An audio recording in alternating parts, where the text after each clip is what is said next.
quarterback Darren Harper, slow motion, dive it over into the end zone.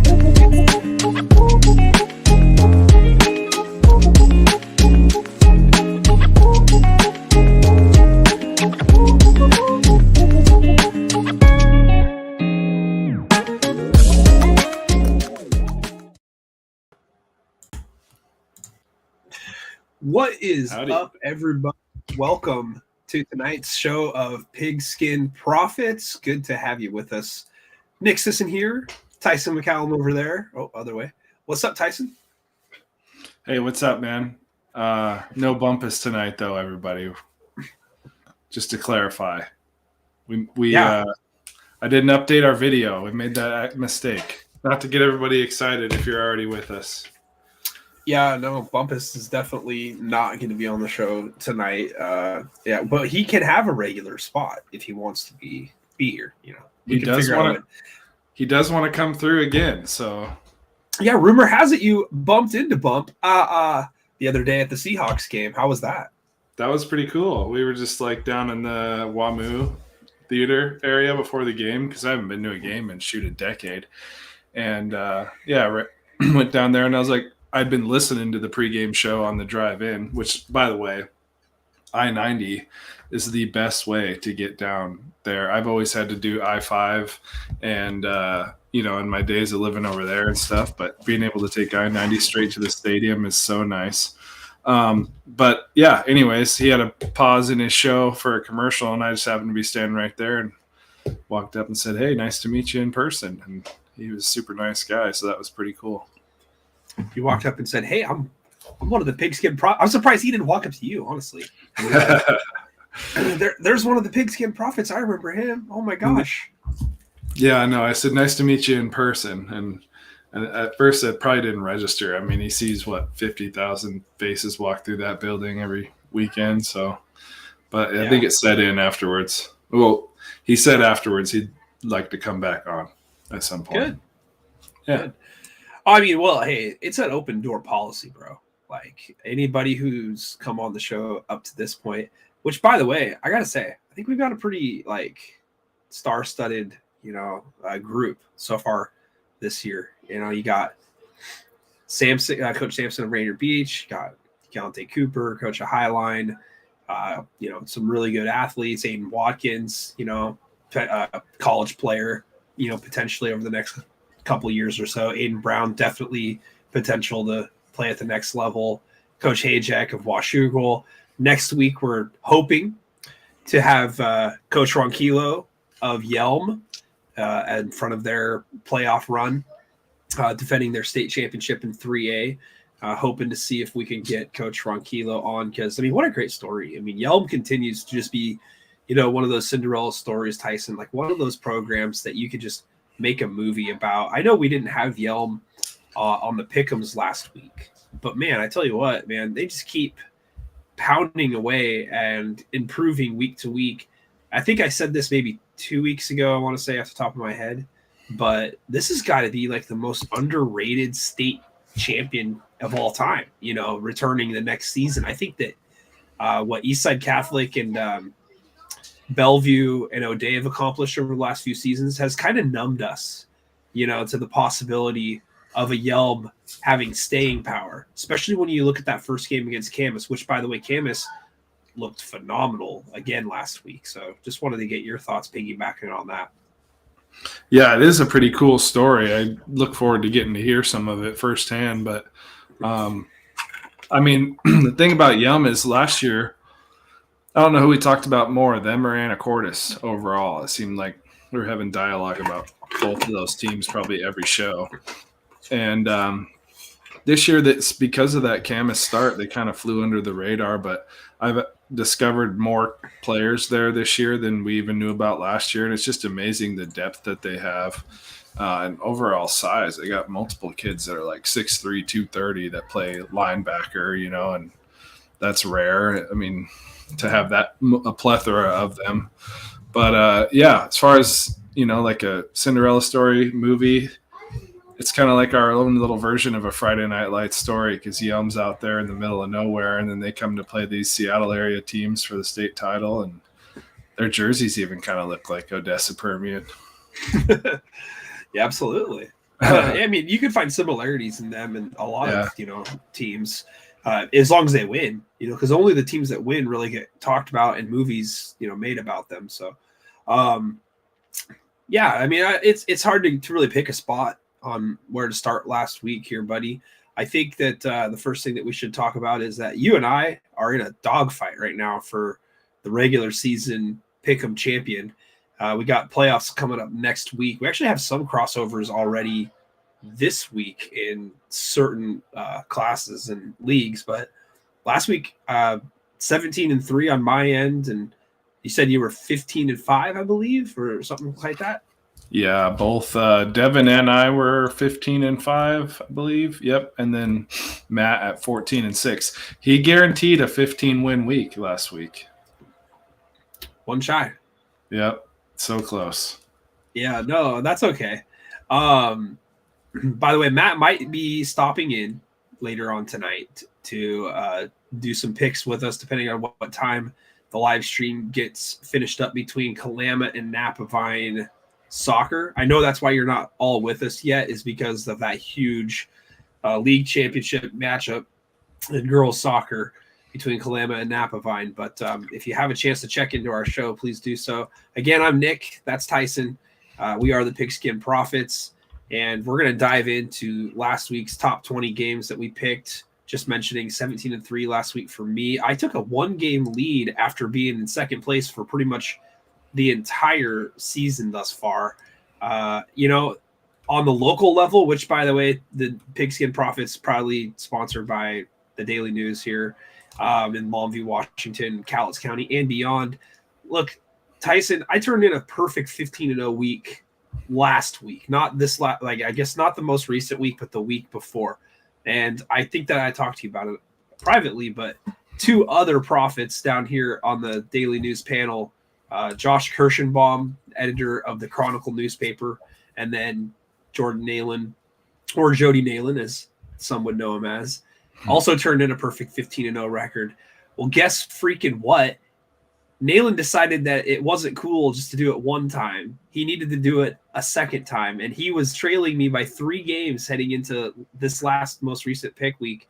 And guess what? We are tied now. Like I find it asinine that I could be I think 99-21 is my record, and I'm tied. Like, I have not had a week to where I picked less than 11 correct. I've gone 11-4 or better every single week, and I'm currently tied for first. It's crazy. Like, I think that he and I must have like the best win percentage of all time when it comes to this week pick'ems and stuff. So you and I are right there. I got a chance to get 2 regular season championships this next week. I'm going to really be diving into these games here close when we break them down. And I'm going to warn you, I might just pick the same as you just to hold the lead. I might cop out here, so. Well, we'll have to alternate who goes first. I think that's a fair idea. Let's do that. Yeah. Let's start with last week real quick here. We typically start out in 4A, so let's continue that trend. Obviously, the game of the week and, one of the games of the season so far, Graham Kapowson at Emerald Ridge. The game didn't disappoint. Graham Kapowson and Emerald Ridge go back and forth, a high-scoring affair. And we talked about this game a couple weeks ago already in terms of what we can expect going into it. And we both expected high-powered offenses. And at the end of the day, the conclusion was which of these 2 teams is going to come up with a defensive stop when it needs it more. We both universally said that we feel more comfortable with Graham Kapowson in that scenario. And that proves to be true as they win this one 41-35. First place in the South Puget Sound League 4A, regardless of what happens this week. Great season for Graham Kapowson, which, by the way, I know I'm getting ahead of myself talking about rankings here, buddy, but the AP has them at 8 first-place votes to 0 now over Lake Stevens, the consensus number 1.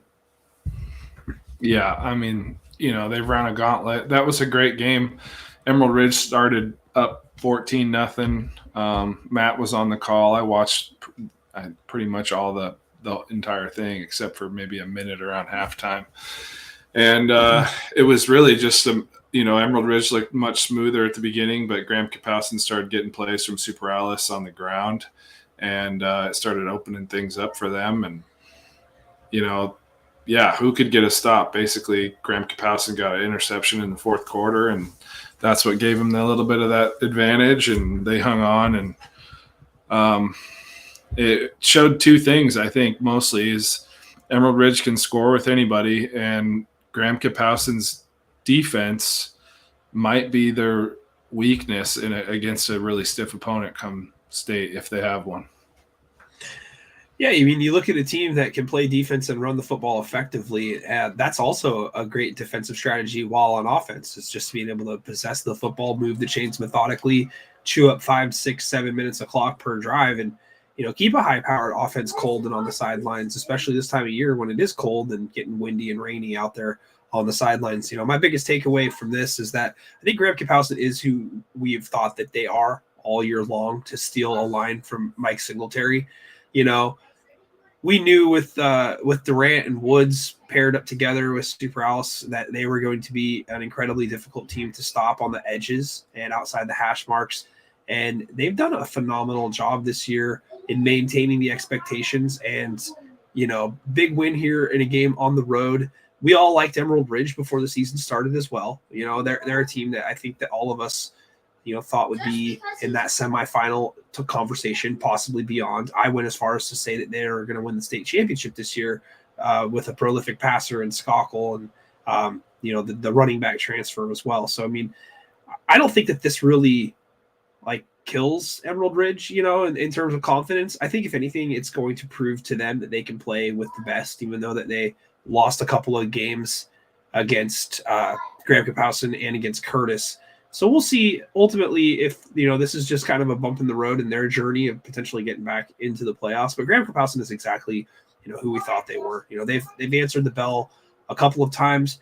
And I'll say this, buddy, and I don't know how you feel about it, but, GK may not have the same amount of blowout victories as some other teams might have this year. But what they do have is they have games in which they were tested, games that went to OT and, excuse me, games that they had to dig deep and come through late when it mattered. And I like that type of a team. That's a championship mindset. When you can go up against the Sumner, get taken into overtime when Sumner's without their best player. I really like where Graham Kapowsin is coming from in terms of the cojones. Yeah, for sure. I mean, they've grinded games out when they've needed to and gotten the win. And I think, on the other side of things, for Emerald Ridge, they could kind of look at that game and think we would have won this game if we did a few different things differently. I mean, that's an armchair quarterback perspective, but I want to say Navarre Dixon took the ball 6 times for 120 plus yards on the ground.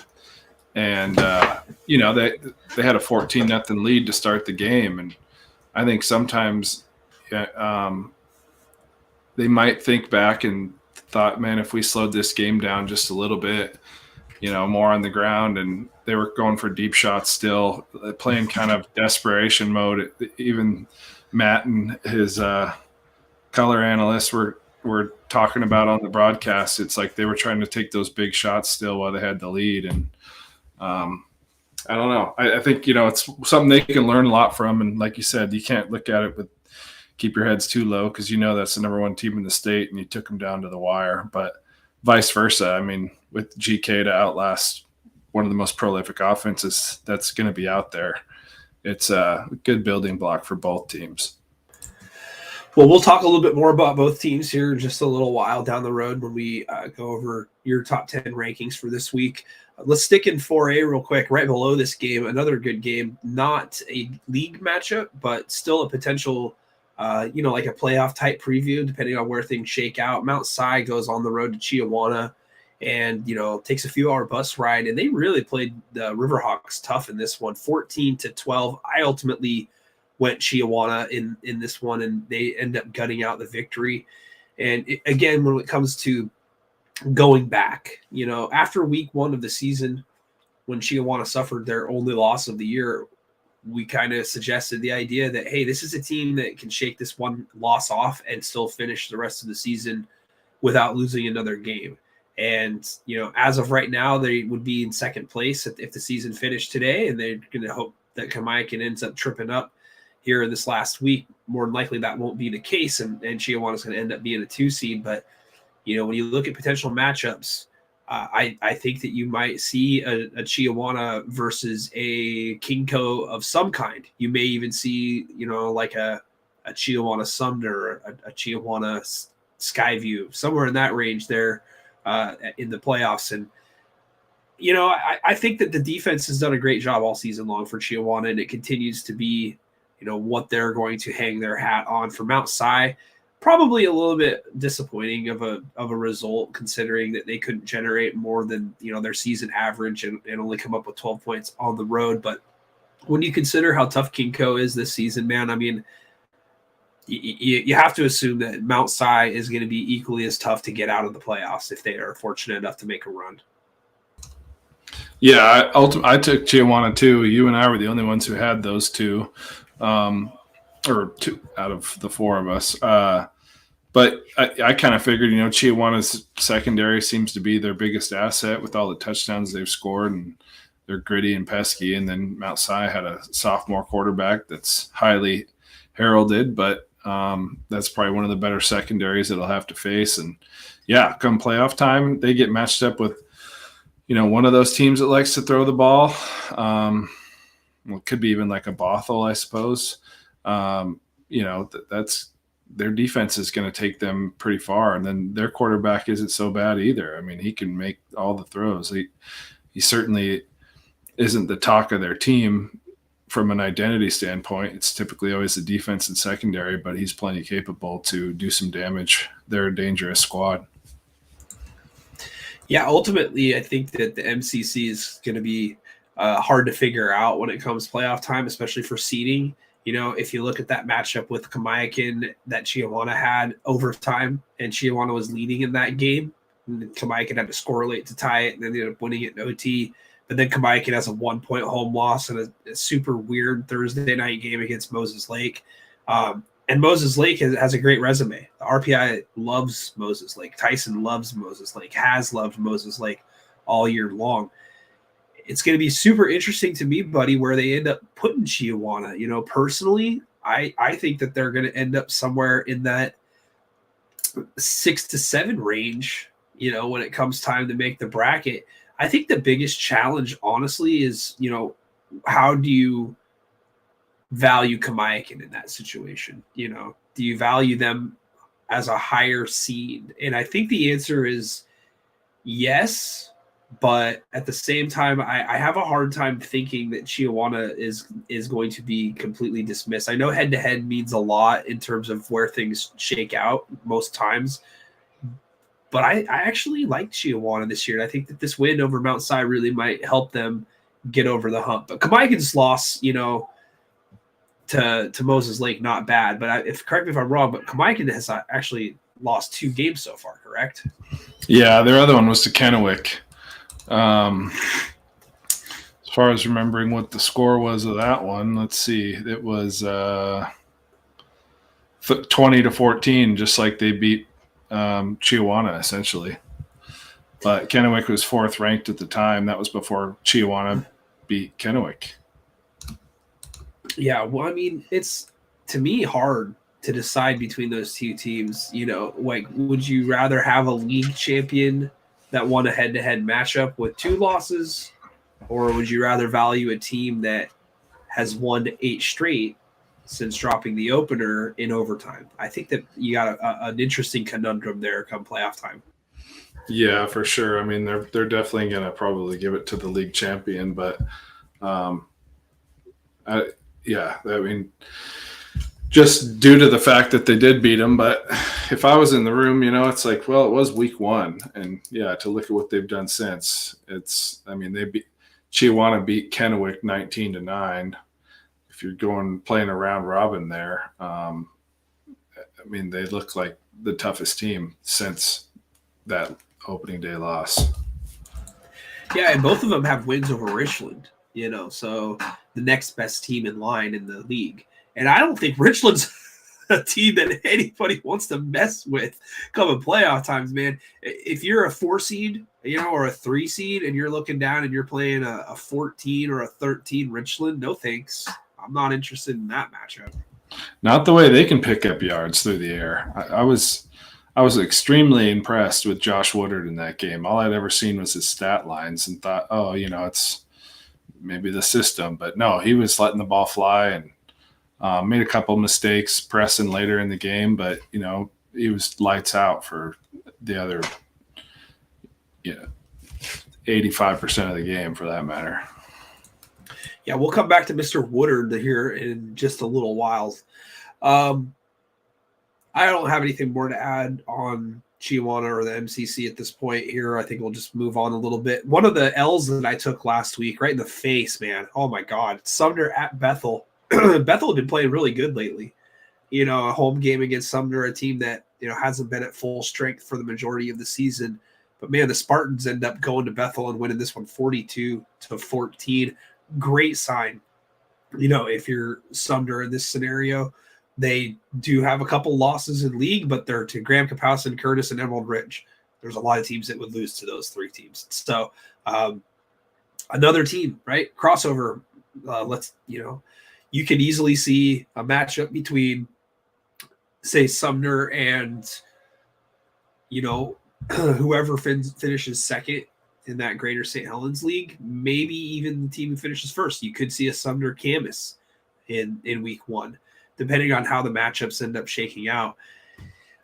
Oh, boy. If Spurbeck is able to – I don't know if he played this last week in this game, but if he's able to get out there and get healthy for the playoffs, this is another one of those teams that's going to be real dangerous. Yeah, they just got tradition and, I think they all – great coaching. Yeah, exactly. And – there's something to it where they can just kind of plug and play no matter who they have lined up and ready to go, and the machine rolls on the way it does. I wouldn't want to run into them in the first round. That's for sure. They're going to be a tough out. They've been a tough out even in all those losses that they have.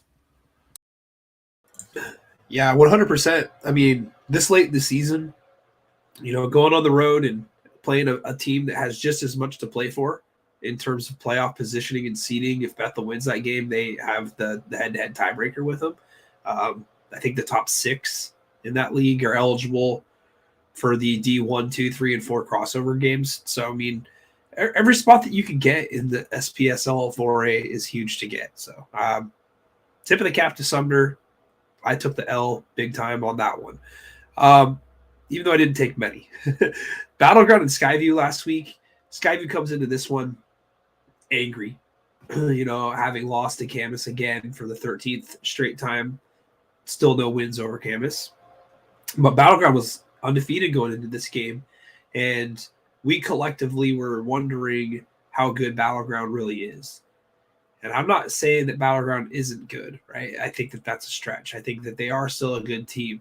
But, the Skyview team that they ran into was on a mission. And they came with their defense in this one back to what has won them a lot of football games so far this year, buddy. I mean, if you look at how many, 1 touchdown defensive performances they've given up so far this year, that when Skyview is able to get stops, they are going to be incredibly, incredibly tough to beat, which is just saying about any football team, but specifically how they are able to be so effective on the defensive side of the ball. And Battleground is a team that has, some Swiss Army knives, and Jacob Champagne and Ethan Adams at quarterback.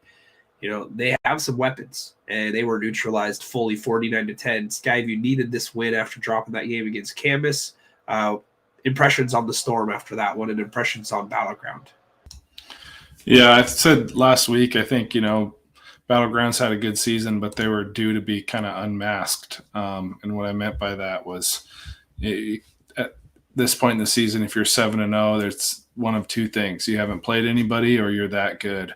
And they finally played somebody that's, a top 5 worthy team in the class and showed that it's not quite the same 7-0 as some of these other teams may have on their resume, or maybe even have one-loss teams. They're still going to get into the playoffs. Maybe they win a game. Who knows?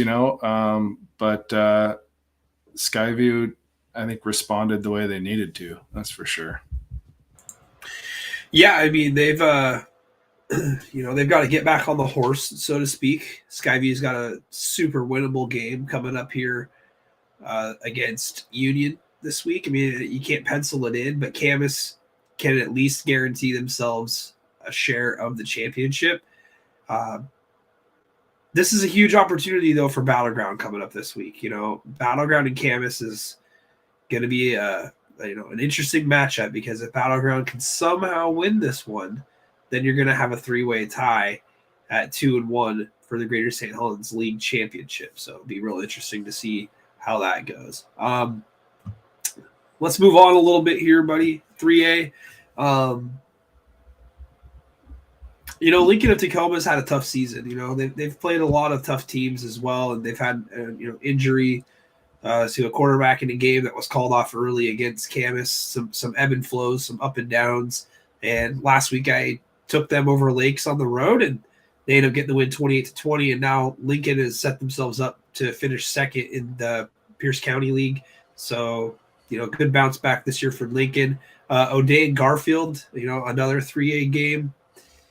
We all went with O'Day in that one, rightfully so. I think that the bottom line here is that, O'Day is making it look easy, against a team with good athletes, a D1 quarterback commit that Garfield possesses, and EJ Kamenong, so super impressive to see O'Day continue to just kind of make everybody look bad, no matter who they're playing and what level of athlete. Couple more 3As. We got Kamiakin at Richland, and Kamiakin gets the win 42-35. Another back and forth game, of which you were filling me in on during the RA Long broadcast that I was doing against Ridgefield. And then Gonzaga Prep at Mount Spokane.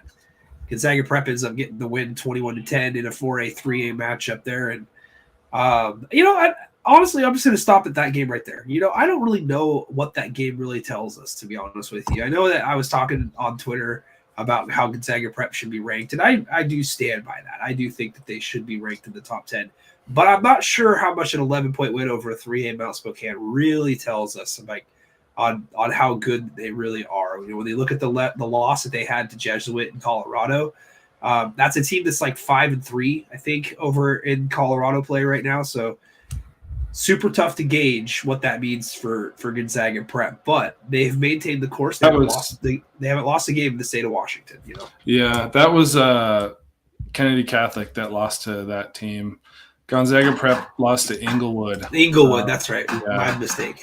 Which they're having a pretty good year. I think I checked, they're 6-3 or 7-3 down there. Lost some out of district games, but look to be doing pretty well. But I watched some of the guns. I was all over the place on Friday. I watched some of the Gonzaga Prep Mount Spokane game, and they got a bunch of big kids, and their up the middle running game is going to be tough for a lot of teams to stop. I'd love to see them play a team like Bellevue. Obviously, it's a different class, but from a style standpoint, they don't have, the 6'8", 340-pound left tackle, but they might be just as physical of a team that it's going to be a nightmare for teams to match up with if they are susceptible to the run in what any shape or form for that matter. Yeah, I think that we've been really trying to figure out a lot more from Gonzaga Prep this year in terms of where they're going to fit into the 4A puzzle. And I'd feel pretty comfortable right now putting them into that number 9, number 10 spot. But, we'll get into the arguments a little bit later on about where we think teams are ultimately going to fall. And I tell you what, that's going to be a super exciting time after next week, after we get past this first round of crossovers, when we have an opportunity to see the 16 seed brackets on both sides, where we can really start the arguments, and we can really kind of figure out, who was par for the course, and I think for the most part, we're all going to be pretty close in some areas. Just to skip back up real quick, Bothell at Eastlake last week, another big game, another low scoring game, a good defensive battle. Eastlake 14-7. They clinched Kingco 4A with the win. Bothell's in the muck. There's a 3-way tie for second right now in Kingco, and You got to say congratulations to Eastlake and getting this dub, and they continue to put together a fine season and are moving up the ranks as well. That loss to Lake Stevens at home, losing by a touchdown, I think, or 2-point conversion, touchdown and 2-point conversion, something like that to that nature. But close game at home and hasn't really phased them. I think that it's been something that they've been able to build off of. Yeah, I also was watching that game, and it was a really hard-fought game from both teams. Just, nobody had much of any offense to show, and it was 7-7 going into overtime, and Bothell scored, I think, on their third play of having the ball, and then Bothell gets a chance to go at it, and it comes down to a fourth down throw where the receiver kind of falls down, and they were looking for a call and didn't get one, and kind of stood there in disbelief. But just a straight up dogfight. There's been a lot of good defense played in that league this year, much like there has in the MCC, with the exception when Richland's on the field, because then it's a barn burner. Yeah, I mean, if Richland had the type of defense to go with that offense that they possess, I mean, they could be super, super sneaky and possibly making a deep run, Couch Potato QB, James, knock it off. We know it's you. Putting together his top 10 between, looks like 3A and 4A here. A lot to be worked out. If we're combining classes, I certainly wouldn't have Emerald Ridge in the top 10. That's for damn sure. I wouldn't have Yelm that far down either. I think people know how crazy some of the athletes are on that team. I don't. Yeah, James says he doesn't want to use his real name. I learned the power of ignoring. Yeah, the last live stream that I did had the same jokers, come on back, and I just didn't pay an ounce of attention to it. It was like, nope, you're not even here, And guess what? They left. It was like, that's how you do it. Let's move on to 2A real quick here and continue to go down last week's games. Another L that I took in the face. Clarkston beats Shadle Park 44-23. Shadle Park had put together, a couple of impressive games earlier in the season, on the heels of this one. And again, with, teams that we're not really exposed to too much here, buddy. I mean, hard to say what to expect, but Clarkston comes through with this game in a pretty big fashion, 44-23. And I think that they've inserted themselves right into the conversation for potentially getting a respectable seed come time when the 2A bracket comes out, if they're fortunate enough to make it out of the crossover round. I think that they're going to cross over in some capacity with CWAC 2A, of which is going to include the likes of like Othello and potentially Ephrata and Prosser. I think there was like a game that kind of threw that up in the air as well last week too.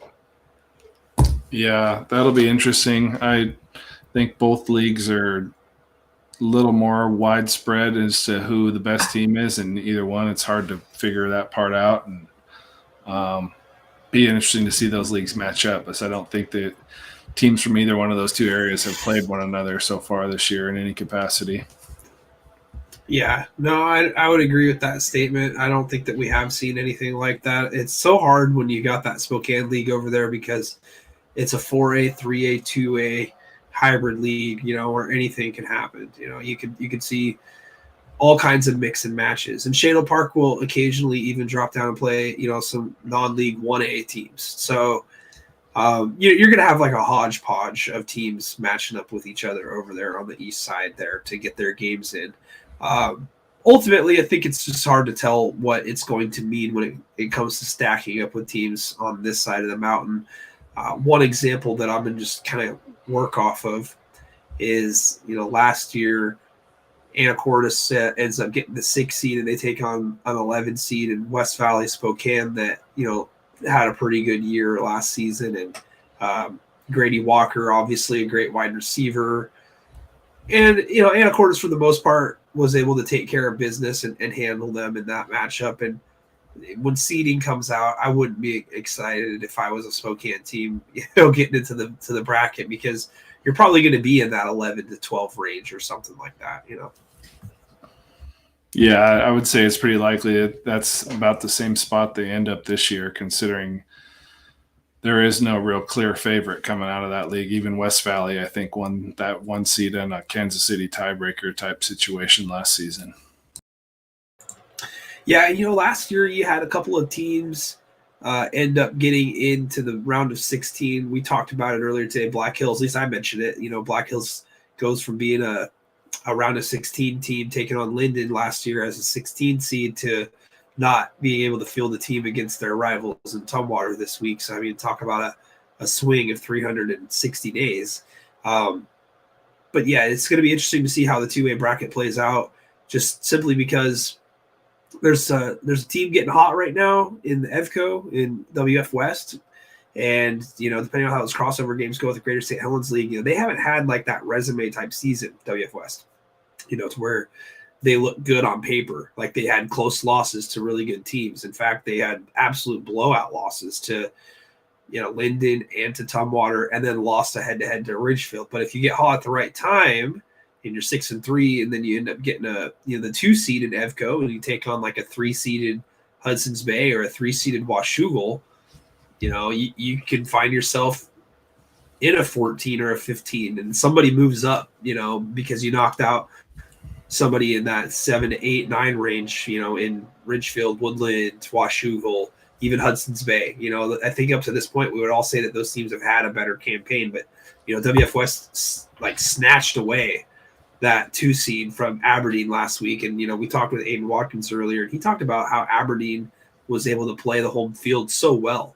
And WF West just had no regard for human life when it came to playing at Aberdeen. They ended up winning that one 41-14 last week. And there's another L I took right there. Don't know which direction you went in that one, but I went with Aiden Watkins and company. I paired up with Matt, and I took WF West, and I think it took them till probably week 5 or 6 to really get their offensive identity rolling. We talked about Brumfield quite a few times. He's one of the better athletes in the 2A classification on both sides of the football, and started the year at quarterback, and I think they've continued to use him there, but also found ways to get him the ball, maybe splitting him out and just using him as much as they can. And you got a kid by the name of, I think it's Tucker Land, that's over there too. And yeah, they could be a dangerous team, kind of like a Cedar Woolley of last year that comes in and smacks a team in the mouth that's a higher seed. Then they didn't see it coming because they're playing their best football right now. Yeah, that's an absolutely phenomenal comparison. I think to what Cedar Woolley was last year and how they ended up, thrashing Tumwater in that game last year in the playoff round of 16 that we just did not see coming. You can sit there and, joke around and say, hey, I think that Cedar is going to come in and win this game. But realistically, the type of season that Tumwater had last year with wins over North Kitsap, who ends up making it all the way to the championship game. I don't think that people saw that one coming. I think that people were fearing Linden and Anacortes more than anything else. But that was kind of one of those iron sharpen iron type leagues, again, with Northwest Conference. And it's a shame, honestly, that this year you won't see that, because I think that if the standings are correct, Archbishop would be the team who's the 3 seed right now, right? I think because of a head-to-head tiebreaker situation with them beating Cedro, yeah. I'm going to have to look it up, though. I'm not positive on that. I mean, I don't know if it matters, but, that reminds me. I should get to this real quick. I don't know if now's a good time or not. However, last week during the rankings, when we were talking about Nooksack Valley and how they should be seemingly disregarded from the rankings because they are not eligible to get into the state tournament, I apologize. I was wrong. I researched it before the year, and all that I saw was that Northwest Conference was allotted 1 seed from the championship team, essentially, because they did not do crossovers last year. Apparently, they are going to be doing crossovers between the second place teams with District 2. It will be Granite Falls. It will be Granite Falls, correct. Auntie M just typed Granite Falls into the chat down here, and that's what made me think about that, is because Granite Falls will play Nooksack Valley, assuming, right, as long as everything finishes the way that it's supposed to finish. Hence, Nooksack Valley would be eligible to get into the postseason, would be eligible to continue their run to the state championship, is very much eligible for being in the top 10 rankings of any ranking around the state because they're worthy of it. So I apologize. I made a mistake, and I wanted to own that on air while I was thinking of it. Tyson said it like 4 or 5 weeks ago on the show. I think both Devin and I were like, no, I haven't never heard that. I haven't seen that. And we were wrong. Tyson, you were correct. Well, I tried to source where I got the info from, and I couldn't find it. So it's not fully my own knowledge. I got it somewhere else. I wish I could give credit to whoever published that, but yeah, it's gone. As he said, he was, quote, random internet guy. So random internet guy can be right so often, though. It's amazing on how often that works out. But thank you, random internet guy. Really appreciate it. I'm glad we were able to get that information ahead of postseason play. Back to last week, real quick. Let's continue. Hawkinson and Hudson's Bay, a Thursday night game. Hudson's Bay needed this win badly, and they got it. They still are right there for getting into the postseason. A win this week against Columbia River, they're in. Natchez Valley at Toppenish. Man, I went with Toppenish in this one in 2021, and Toppenish has been playing a lot better as of late. You want to talk about teams getting going? WF West and Toppenish are both in that conversation of picking up good wins over the last couple of weeks. That Granite Falls matchup, Kings at Granite Falls, high scoring. Kings 52-28 over Granite Falls. That one was on the road. Any thoughts on those couple of games there, Tyson? Kings and Granite Falls was tied 21-21, I want to say, at halftime. The Kings might have pulled a 3-point lead going into half, but yeah, totally shut them down. Toppenish definitely getting rolling at the right time, playing pretty good ball for being 4-4. I had the Natchez Valley Toppenish game wrong, but I think, we all chose Kings. I kind of mentioned wanting to pick a Granite Falls in that scenario for liking kind of certain personnel that they have on their team, but Kings has just showed their pedigree in that one. Yeah, absolutely. They look to be a very well-oiled machine. Coach Shapiro's got them moving in the right direction fast, and they've played a pretty solid schedule this year, Tyson, with Cascade Christian, with Granite Falls, with Nooksack Valley. I'd feel pretty confident if I were Kings heading into the postseason. If this equation did not include Royal, I think that we could potentially be talking about Kings as a number 1 seed.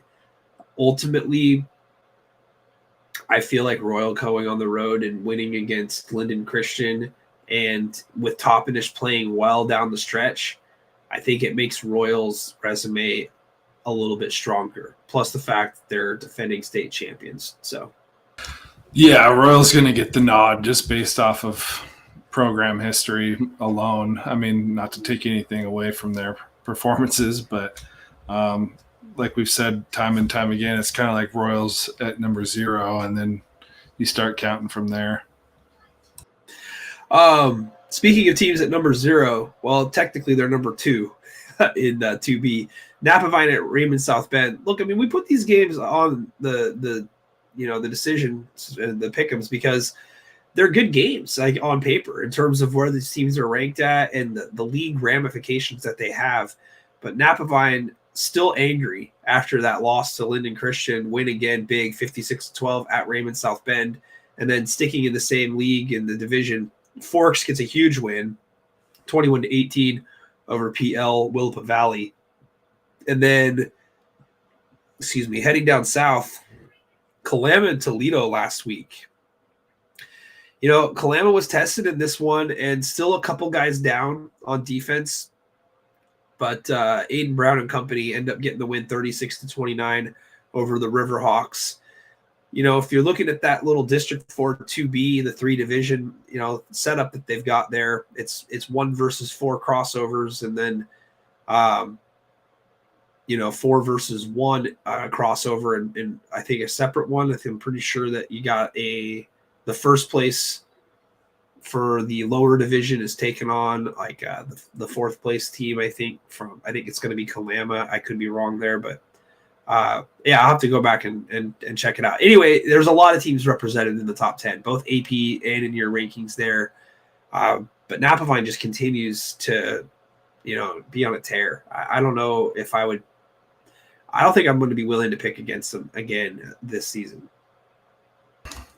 Yeah, I think ultimately what it's going to take is a team that's a little bigger than them, maybe a little bit more physical, and I don't know if that exists. I'd bank my money on Okanagan at that point as being the most likely candidate of those 2B teams, maybe like a Kingsway Christian, or not Kingsway Christian, excuse me, Northwest Christian of Colbert. I think they've, frankly, they have just as well. They don't have like the Linden Christian type opponent, but they have just as impressive of a gauntlet of games that they've won overall. It's going to be a tough one to pick the 1 seed into. I mean, kind of where your allegiance is out of those 3 teams. Yeah, 100%. We'll get back to the, jumble pie of what is going to be the seed determining for that, 2B bracket coming up here, and also the rankings in the top 10. Sticking, though, in 2B for a moment, Columbia Burbank at Riverview. Riverview 26-13. Comparable victory for Riverview over Burbank, such as, say, like a Goldendale who's climbing the ranks, and Goldendale's only loss is to a 1A Seton Catholic. So I think Goldendale looks fairly good comparatively to some other teams because they haven't lost a game to a 2B school. Talking with some of the folks that I've been discussing things with in the 2B rankings, there's a lot of questions surrounding where you might see a Goldendale fit into this equation, and Riverview only losing to Northwest Christian. I think that those 2 teams are going to be probably in that 6 to 7 range. You might see them both at 6 and 7 because the District 4, teams in the divisions, they just keep beating up on one another. There's going to be a few with 2 losses there that, you might say in that meeting room, I think this team's better. I think this team's better. I think this team's better. I think they win head to head, but I don't think that their resume is going to be quite as solid. What would be your thoughts on, say, Riverview getting that win over Columbia Burbank and how Goldendale and those 2 teams kind of side one another? Yeah, I'd say, obviously the loss for Goldendale might be a little bit more impressive per se, just because Seton Catholic's a bigger school. But then again, it's kind of a rhetorical thought because we don't know how those 2 schools would match up. Just because Seton Catholic's a bigger school, they still might not beat a Northwest Christian.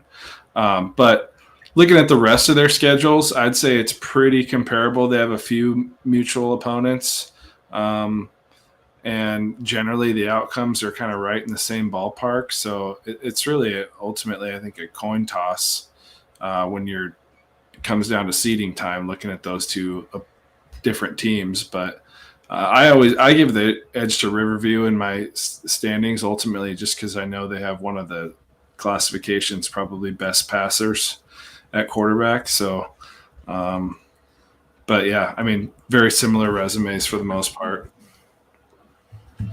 Yeah, it's going to be real interesting. I think that the committee is going to value Goldendale slightly more. And I think that as long as Seton Catholic keeps winning, right, that's going to continue to bolster their resume. Northwest Christian is about as solid of a 3 seed that you could probably find outside of, the bigger classes. I don't, based on how they've performed this year within the 2B ranks, I don't think that there's a question that they're in the number 3 spot. In fact, I think that you could even make an argument that they should be ahead of Napavine when it comes time to the bracket coming out, only because they have not taken a 47-6 loss this year. Now, this again comes down to the semantics of, do you think this team is better? I don't know yet, but I probably would lean in the direction of Napavine in that head-to-head scenario.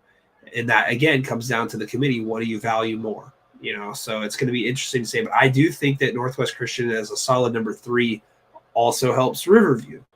A lot's going to determine where the bracket lies when Seton Catholic ends up playing the number 3 seed from the EVCO 1A, which is probably going to be Eatonville, I think, possibly Tenino, depending on how things shake out this weekend. But as long as they do what they need to do, right, as long as they win that game, they will help out Goldendale immensely, in terms of possibly getting that a 4 seed, maybe even a 5 seed, because I think the debate really around the table is going to be Kalama, because Kalama's beaten both Onalaska and Toledo, and they very well may take on like a Forks or a PL Willapa Valley, right? You never know. And then you're going to sit there at the table and you'll be like, hey, they've beaten these 3 teams, but they've lost 3 total games. Like, how are we going to justify this? And I think that it would make it a lot easier for the committee if Seton Catholic got bumped off in the first round. They could be like, okay, well, Goldendale's resume maybe doesn't look quite as good here. So I don't know. Tough decision. What would you do, really, honestly, in that scenario? Yeah, I mean, I think I'd have to throw Kalama above those teams just because they're,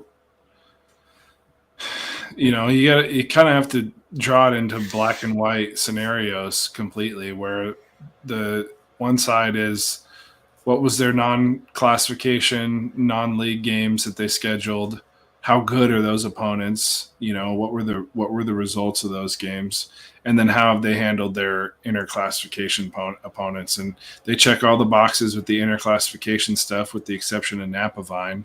And then their out of conference or schedule was tougher built than any of the other teams that you would have in question around them. So it's like, I don't know. It's almost like, yeah, I don't know. It's hard. I don't know how they make up their mind on some of that stuff, but it is hard. It'd be like comparing like a 3-loss team out of the SEC to a one loss Oklahoma. Yeah, exactly. I mean, someone out of the Mountain West or something like that. So, yeah, no, I don't envy who's making these decisions. That's for damn sure. But yeah, those teams that you mentioned that Kalama played this year, I mean, Woodland's having a pretty solid year. They're playing for a 2A Greater St. Helens League Championship this week with a win. They're in first place.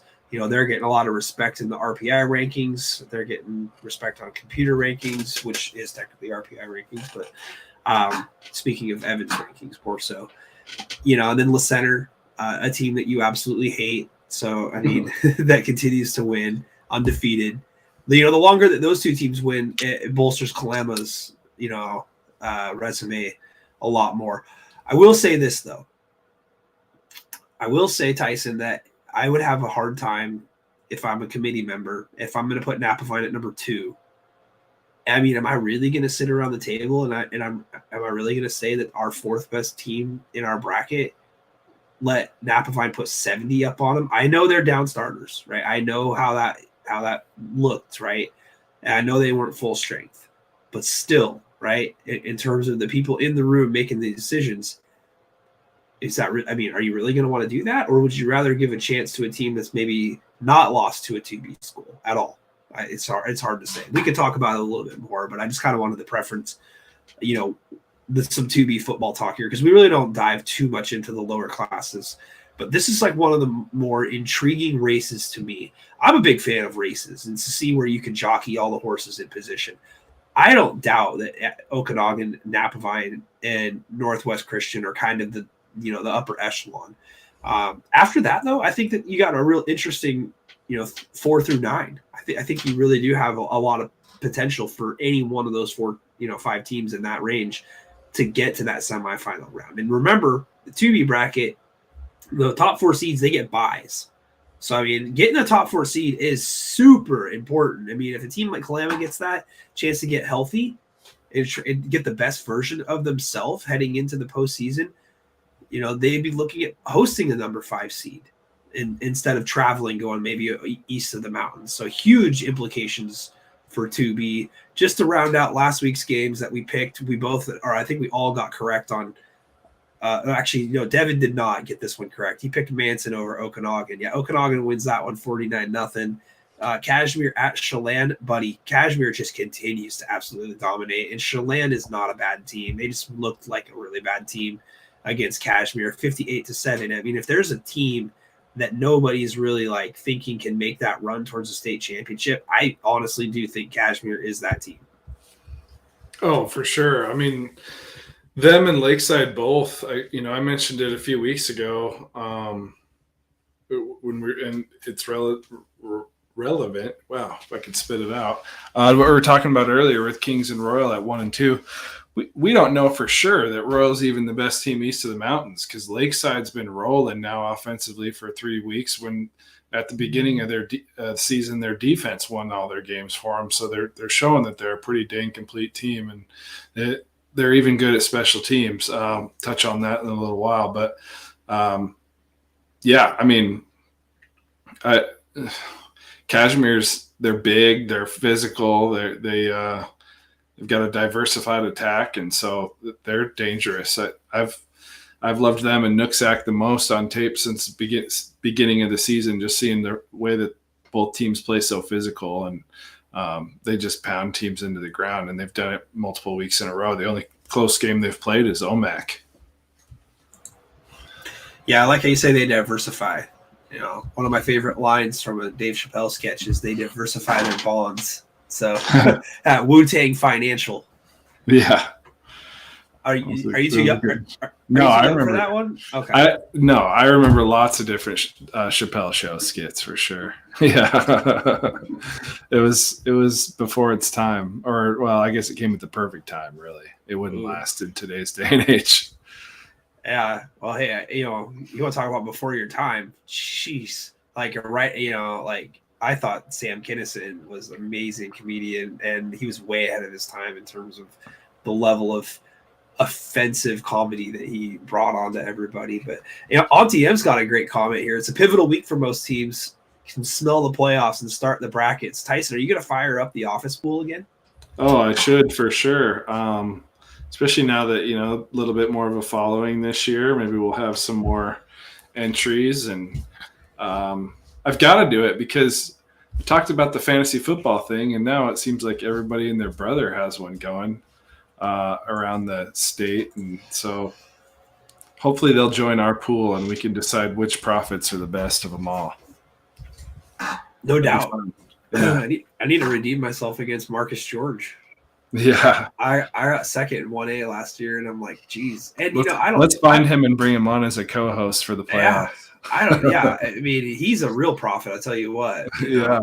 I was 5 for 5 last year for state champions, and so I mean, it was real good solid year for me as a prophet, but no first place according to the point system of your wonky bracket points for picking seeds and upsets, and I had Mount Baker in the championship game. I'm sure that he bet on them to win. I don't know. I think the system's rigged.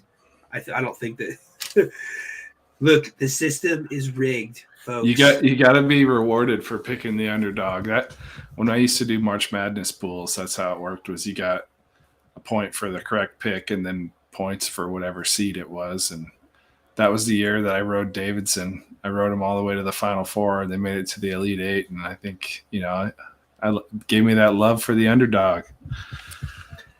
I'm still in shock about that Chicago, Loyal Mount or whatever their name was from a couple years ago. Loyola Marymount? Yeah. Oh my goodness. That is just so crazy. I don't even, Loyola Marymount. Is that like Sister Jean? Is that who that is? I have no idea. It's the nun. That is 9,000 years old. I don't know. That doesn't matter. Anyway, bracket challenge. Yes, let's try to do it again. You know what else I want to do? I don't know if we can do it. I want to do a bracket reveal show, like a Sunday morning bracket reveal show. You know how they do with the NCAA tournament. And we got the ability to send links to people. Maybe they have a watch party, and we get them on, and they're all cheering in the background or something like that. Maybe like an Anacortes or a Linden, something like that. Oh, you guys are seated in the West region at the number 3 spot. Tell us how you feel. That would be a fun idea for sure. Yeah, I just would love to have like one of the schools just be like, yeah, how do we feel? We're fucking disrespected. That's what we're gonna kill everybody. This is the sham. I can't believe where we're at. That's what I want to see. Yeah, how do you put us at 5? For lack of being disciplined by the WIAA, I doubt we'd hear that from many. If any, for that. That's for sure. Well, who knows? That's what would that's what get me going on Sunday, is to have a bracket reveal show and have some coaches or have some players come in and give us some good bulletin board material. So anyway, speaking of bulletin board material, I know anybody who's come on the show, we feel like, right, they've gotten, beat the next week, but Coach Bumpus, his boys at Roosevelt, 56-0 last week against Chief Self. They had no Pigskin Prophet jinx on them. No. We've got a few guys that have won. I mean, what was it? Northwest Christian won their following game 76-0 too. So there you go. Yeah, I love it. Let's talk some player performances from last week. Then we'll kind of transition into the rankings, and then we might be joined by Matt by that time. I think that the stream is probably just about getting wrapped up there. Dropped you there, Tyson, it looked like. So, yeah, that was weird. It kicked you out. All right, buddy. So I'm just going to go ahead and start here with top player performances from last week in the 4A class. Here in the Greater St. Helens League, as I always love to start, Camas quarterback Jake Davidson, career high 428 yards and 5 touchdowns in a win on the road against the Union Titans.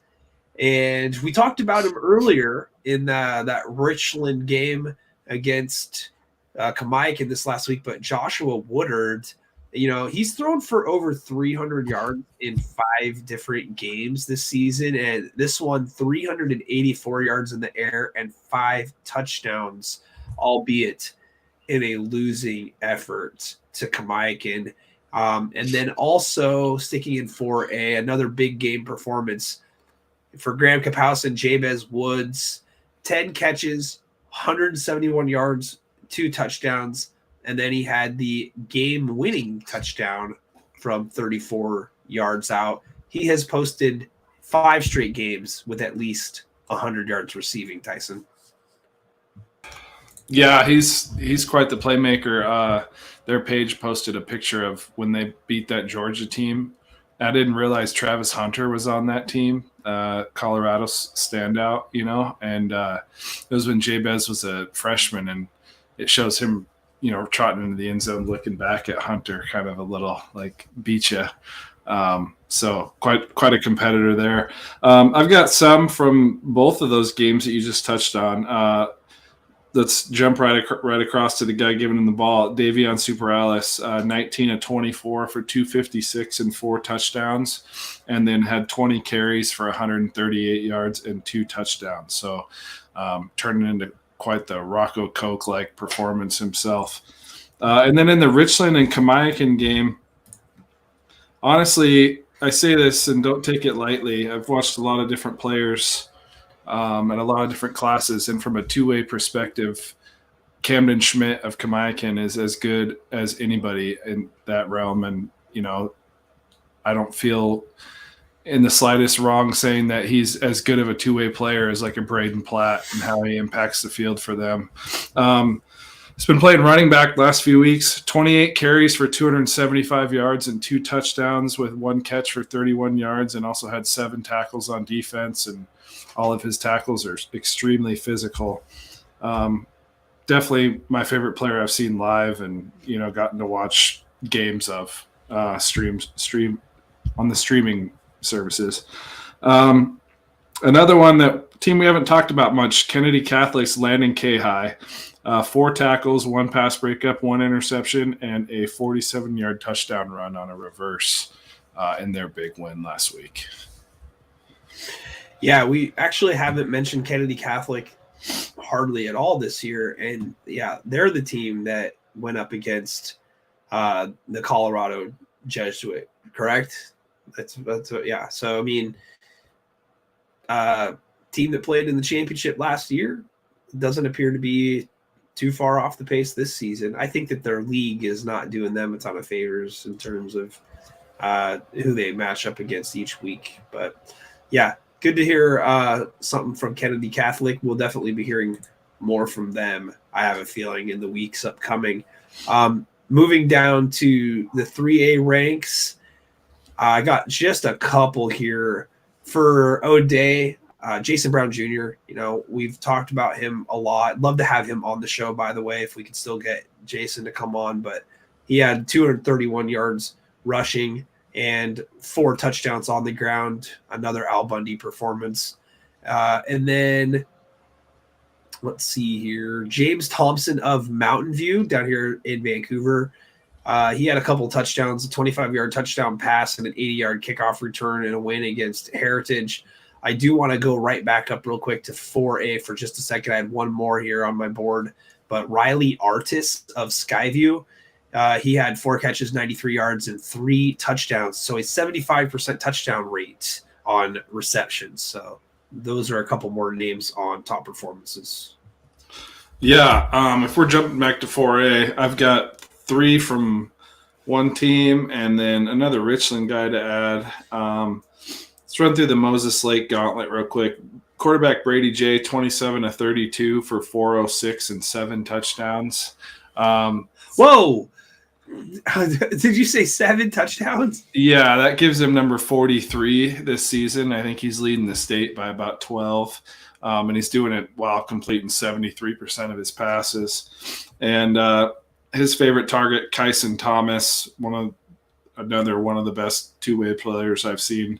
9 catches for 189 yards, 2 touchdowns, 4 tackles on defense. And then they've got – Moss Lake has 2 kind of Swiss Army knives in Carson Huberdeau and oh, man, the other kid's name is going to escape me, and that's going to bother me because he's Hayden Thornberry is the other one. But Huberdeau, 2 catches, 32 yards and a touchdown, 4 tackles and a pick on defense.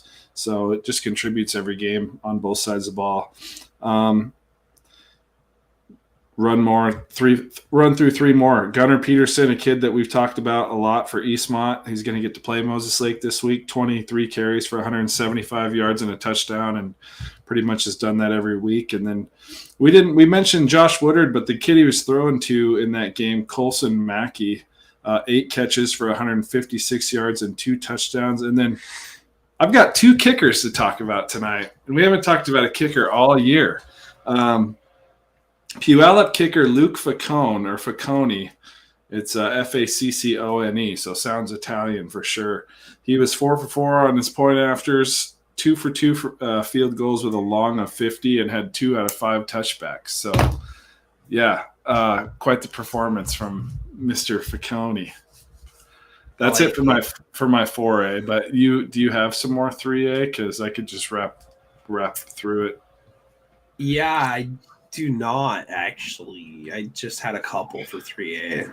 Okay, I've got just a few more here. Well, Braden Platt from Yelm, 7 carries, 123 yards, and 3 touchdowns. So putting up numbers like he did last year, obviously healthy. Roosevelt's quarterback, probably my favorite, most underrated quarterback in the state, Dalton Anderson, 14 of 19 for 307 and 4 touchdowns. Ferndale athlete Connor Walker, 6 catches for $116, 2 touchdowns, 1 carry for 50 yards and a touchdown, and 15 tackles. Really doing it all for them. Monroe quarterback Blake Springer was 11 of 12 for 298 and 6 touchdowns. Yeah, lights out. Over half your passes are going to the house. Bishop Blanchette running back Carson Wilson, 27 carries for 139 and 5 touchdowns. And then Juanita, wide receiver, who's been on here a few times, Nolan McWilliams, 7 catches for $170 and 1 touchdown. Yeah, wasn't that game with Ballard and Blanchette like 54-53? Yeah, like that? Shootout. Yeah, 107 combined points, but that is insane. Yeah, definitely slugging it out down there in that bottom tier of the Metro League. Yeah, well, I mean, points. It's hard to call that the bottom tier when you're playing with O'Day and sure, Catholic and Garfield. I mean, but yeah, I know what you're saying. Yeah, they're not bottom tier teams. They're just stuck at the bottom, but beneath the monsters. Yeah, they are the Davids. Yeah, I got a few 2A guys here, so we'll go back and forth here a little bit because I got a few. So Carson McCall, a name that I haven't said in a while here. Ording, sophomore. He's I believe a younger brother of the McCall that was the big time player for them a couple of years ago. But anyway, 3 catches. They had 89 yards receiving. He had 85 rushing yards, a touchdown. And then he also had a touchdown pass of 36 yards, recovered a fumble on defense as Ording got a victory against Stillicum. And it looks like Ording is going to be clinching the SPSL 2A league with that victory. And the guy that we've talked about, Marcus Nixon of Squalicum, he's a junior for Squalicum, ran for 190 yards and 4 touchdowns. And he also threw the ball for 134 yards and a score, albeit lost to Seaholm. And then a new name here, it looks like Carter Steinwand of Clarkston. He's a quarterback and 168 yards passing with 4 touchdowns. And he also had 101 yards rushing and a touchdown in that win against Shadle Park. Yeah, I've got I had those 3 down, and I've got 3 more pretty consistently common names that we've talked about. Lindbergh athlete Tyson Glenn Thomas, 6 tackles, 2 picks, and a pass breakup. I want to say he's got about 8 picks this year. Sammamish running back leading the state in rushing, Ty Webster, 31 carries for 143 yards and a touchdown. So far this year, he has 1,829 yards and 17 touchdowns on the ground. And then your favorite 2A player, Woodland running back Elijah Anderson, 10 carries for 92 yards and a touchdown, and then he had 3 catches for 40 yards and a touchdown, and also amongst the state's leaders in scoring. He also had a punt return to the house in that game as well. Yeah, against Mark Morse. Yep. Wow. Yeah. However, a somber note on Mr. Anderson. He left the game with a knee injury and did not return. Speculation on whether or not he will be available against Ridgefield coming up this week. I have literally zero inside knowledge, and if I had any inside source, there is no way they would tell me whether or not he's going to be able to play or not. I will say that Woodland does have a solid number 2 running back in Carson Northcutt. So we will see if Woodland is able to, ride a different horse this week. It'll be a very tough game on the road against Ridgefield. But from what it was described to me is that Anderson was in good spirits after the game and did talk with the media. So, usually when that happens and you're not going to the doctor's office right away or going to the ER or on a trainer's table, it's possible that he was just held out, just to not risk further injury, considering that the game was wrapped up. But I don't want a team to clinch or miss out on opportunity of clinching because one of their best players is injured. I would prefer to see all the good players play and, settle it on the field with who's got the best roster. If it ends up being that, he's hurt and not 100%, I would err on the side of caution and just get ready for the playoffs, depending on how things go, But it's a game that you can either be first place or fourth place because the Greater St. Helens League right now, man, you got 3 teams tied for second right now. So you're looking at a Kansas tiebreaker to determine second, third, and who faces Tumwater, which would be fourth, which you don't want to be. Just to go back real quick, also in 2A for Washougal, Will Cooper, a running back. He's a senior. He had 148 yards and 3 touchdowns on the ground against Columbia River. And let's see. That is all for my 2As. Yeah, me too. Okay. Moving on to 1A. So Isaac Cromie of La Center, he's a junior running back, and he ran for 115 yards and 3 touchdowns and a win against Columbia White Salmon. And then Jackson Almond of Cascade Christian, he's a quarterback, 287 yards and 4 touchdowns through the air, and he had a 77-yard rushing touchdown. And it also looks like that he's had 9 interceptions total on defense this year. Yeah, quite the playmaker. They've got some good athletes there. I've got another one from Cascade Christian, Bison Vasquez. 3 catches for 113 yards, 2 touchdowns, 4 tackles, and 1 sack, and he has 16 sacks on the year. I think he's leading the state. Running back from Kings, Braden Kalk, 18 carries, 178 yards, and 3 touchdowns with 6 tackles on defense. And then we talked about diversity down there in Kashmir and their ways to score the football. Running back Tyler Peterson, 8 carries for 179 yards and 3 touchdowns. And then my second kicker on the show, Lakeside kicker Noah Hamilton. We mentioned special teams for that team. He hit a 51-yard field goal in that game last week, which that's a bomb for any high school kicker. Yeah, dude, that's awesome. That's scholarship for sure.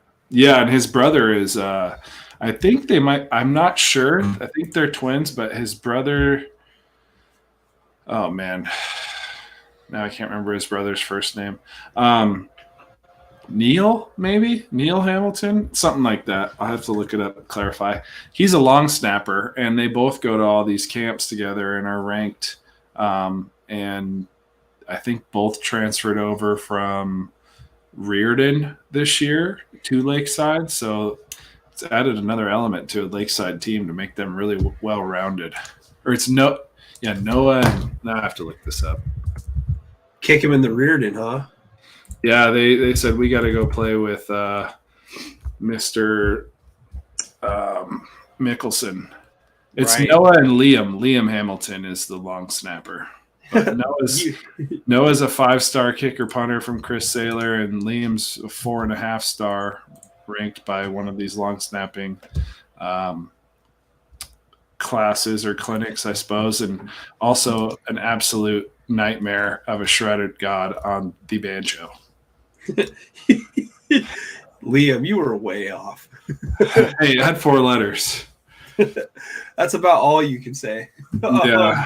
Yeah. So, again, more great information coming from Justin Damashwitz of the scrimmage out in Grays Harbor, Pacific County. But for Montesano, Gabe Bodwell, another guy that we've talked about pretty much all year long. With the numbers that he's put up, Tyson, it wouldn't shock me if he's a 1A all-state guy. But 20 carries, 203 yards rushing, and a touchdown. Also for Montesano, Bodie Polar, 9 carries, 101 yards. So you've got 2 guys combining for 304 yards. Polar also with a touchdown on the ground and a touchdown receiving. Yeah, they've just been on an absolute tear. By the way, Montesano 42-0 over Tenino. They have not allowed more than 7 points all year, I don't think, in a game. I put in here they beat them Tenino 42-0, haven't allowed a point in their last 4 contests even. So they've 4 straight shutouts. And you want to talk about tough games to decide. I'll tell you right now, when we get to that 1A bracket, buddy, when you've got a Lakeside, when you've got a Kashmir, and you've got a Montesano, and then you got a center in there to go with the Kings, and then a Royal, and then you're telling me one of those undefeated teams is going to match up with the likes of potentially Nooksack or Linden Christian. It's like, no, thank you. That is going to be an absolute unbelievable tournament this year for the state. So I'm really excited for that. 1A and 4A are by far my favorites. And then it wouldn't be a show if we didn't talk about our boy Aiden Brown of Kalama, 225 yards rushing, 4 touchdowns, another Al Bundy performance, and then 187 yards passing and a touchdown in a 36 29 win over Toledo. Essentially, Brown accounting for or assisting on every touchdown that Kalama had. Yeah, and his boy Ethan Brightbill, 12 catches for 85 yards and 15 tackles on defense to help anchor both sides of the line of scrimmage for Kalama. One more 2B performance from PL Willapa Valley, again coming from Justin Demashwitz. For PL is Blaine King, wide receiver, 10 catches, 236 yards, and 2 touchdowns in the 3-point loss to Forks this last week. Wow, that's a heck of a game. I've got 2 more from 2B. Riverview running back. We usually talk about a quarterback from there. Carson Rawlings, 16 carries for 102 yards and 3 touchdowns in their win over Columbia Burbank. They really didn't throw the ball. I think they threw the ball for 150 yards. It was probably Clark's game that he's struggled the most outside of maybe Northwest Christian. But Riverview showing that they can do it both ways. And then Okanagan quarterback, our favorite guy, Carter Kukenboo, 7 carries for 97 yards and 3 touchdowns. And that makes it that gives him 18 rushing touchdowns this year so far and 24 total. I think in the state he's like 3rd in scoring overall. Kukenboo. Yes, sir. It's probably one of the best. We talked about it earlier. You got that. You got Boston Karen. Yeah. Yeah. Farrell Johnson. We could run the intro video all over again. Yep. Angel Lopez. There's a lot of good names out there. Oh, Indiana Jones, right? Isn't there an Indiana Jones for Kennedy Catholic? I think you're correct on that. We've all heard Sage Lone Bear. So yeah, exactly. Yeah, I think you could throw Brady and Brock Beaner into that conversation too. For I mean, there's a lot of just names out there that are unique for sure. Yeah, no, I can't. There a while back there was a player. Can't remember what school off the top of my head, but his name was Curly Bear. I just was like, yes, absolutely. I'm here. That's great. I'm here for Curly Bear. I bet his parents were loggers down in that area. Oh my goodness. Yeah. I don't know. That's got or some sort of native type of that's got potential put into it. That's got potential all over the place. I love that. Speaking of potential, it's potential that we could get into some deep heated discussions. Although I promised you this week when we get into these rankings here real quick that my goal is not to tear down your rankings in any way, shape, or form. If anything, we'll just try to see how they compare to where most everybody else has everybody sitting at, So I'd say the AP and the coaches poll are pretty similar. So let's start at the bottom today. So number 1, Okanagan, Napavine, number 2, Northwest Christian, number 3, Riverview 4, Kalama at 5, Onalaska 6, Goldendale moves up to 7, Toledo drops to 8, Forks rises up to 9, PL Willapa Valley at 10. We were going through the scores from last week. I was talking about how difficult it's going to be for these teams to be figured out when it comes time for seeding based on how the crossover matchups go. I think it's pretty clear at this point that Okanagan's going to be the number 1 team. However, if you look at that AP, Tyson, the AP has got it 1 point difference, I think, between Okanagan and Napavine, and then also 1 first place vote. So essentially that's your difference. You got 1 leading in direction of Okanagan, and that's the only thing that's separating those 2 from 1 and 2 at this point. And I think that most at this point are saying to themselves, hey, you know what? Napavine is just so damn good against everybody in the 2B class. I mean, we're almost forced to still consider them as the number 1 seed. Yeah, especially being returning champs. It's, you can – I think they're going to look at it with the lens of we're going to throw the Linden Christian game out and let's compare their schedule to Okanagan's. Yeah, no, absolutely. And Northwest Christian with solid win after solid win after solid win, with Riverview being at number 4, and them having a pretty good victory over Riverview this year. I think that they're super solid at number 3. Kalama at 5. Honestly, I probably would put Kalama in that 4 spot personally. If it were me, at the seating table, so to speak. On Alaska 6, Goldendale 7, Toledo 8. This is kind of where you get into the muck. I think that Forks winning over PL Willapa Valley is going to help them out a lot. They are going to play Napavine this week, which may not look good, but it's just everyone's losing to Napavine, right? And there's a couple of these losses to Kalama. So where these other teams seem to line up afterwards, who's the best of the rest, so to speak, I like where you're at here. I think that personally, Toledo and Onalaska are fairly close to one another, but at the same time, Onalaska did have a 22-0 shutout victory. Toledo over Forks and Willapa Valley, and they also have the win against Raymond South Bend.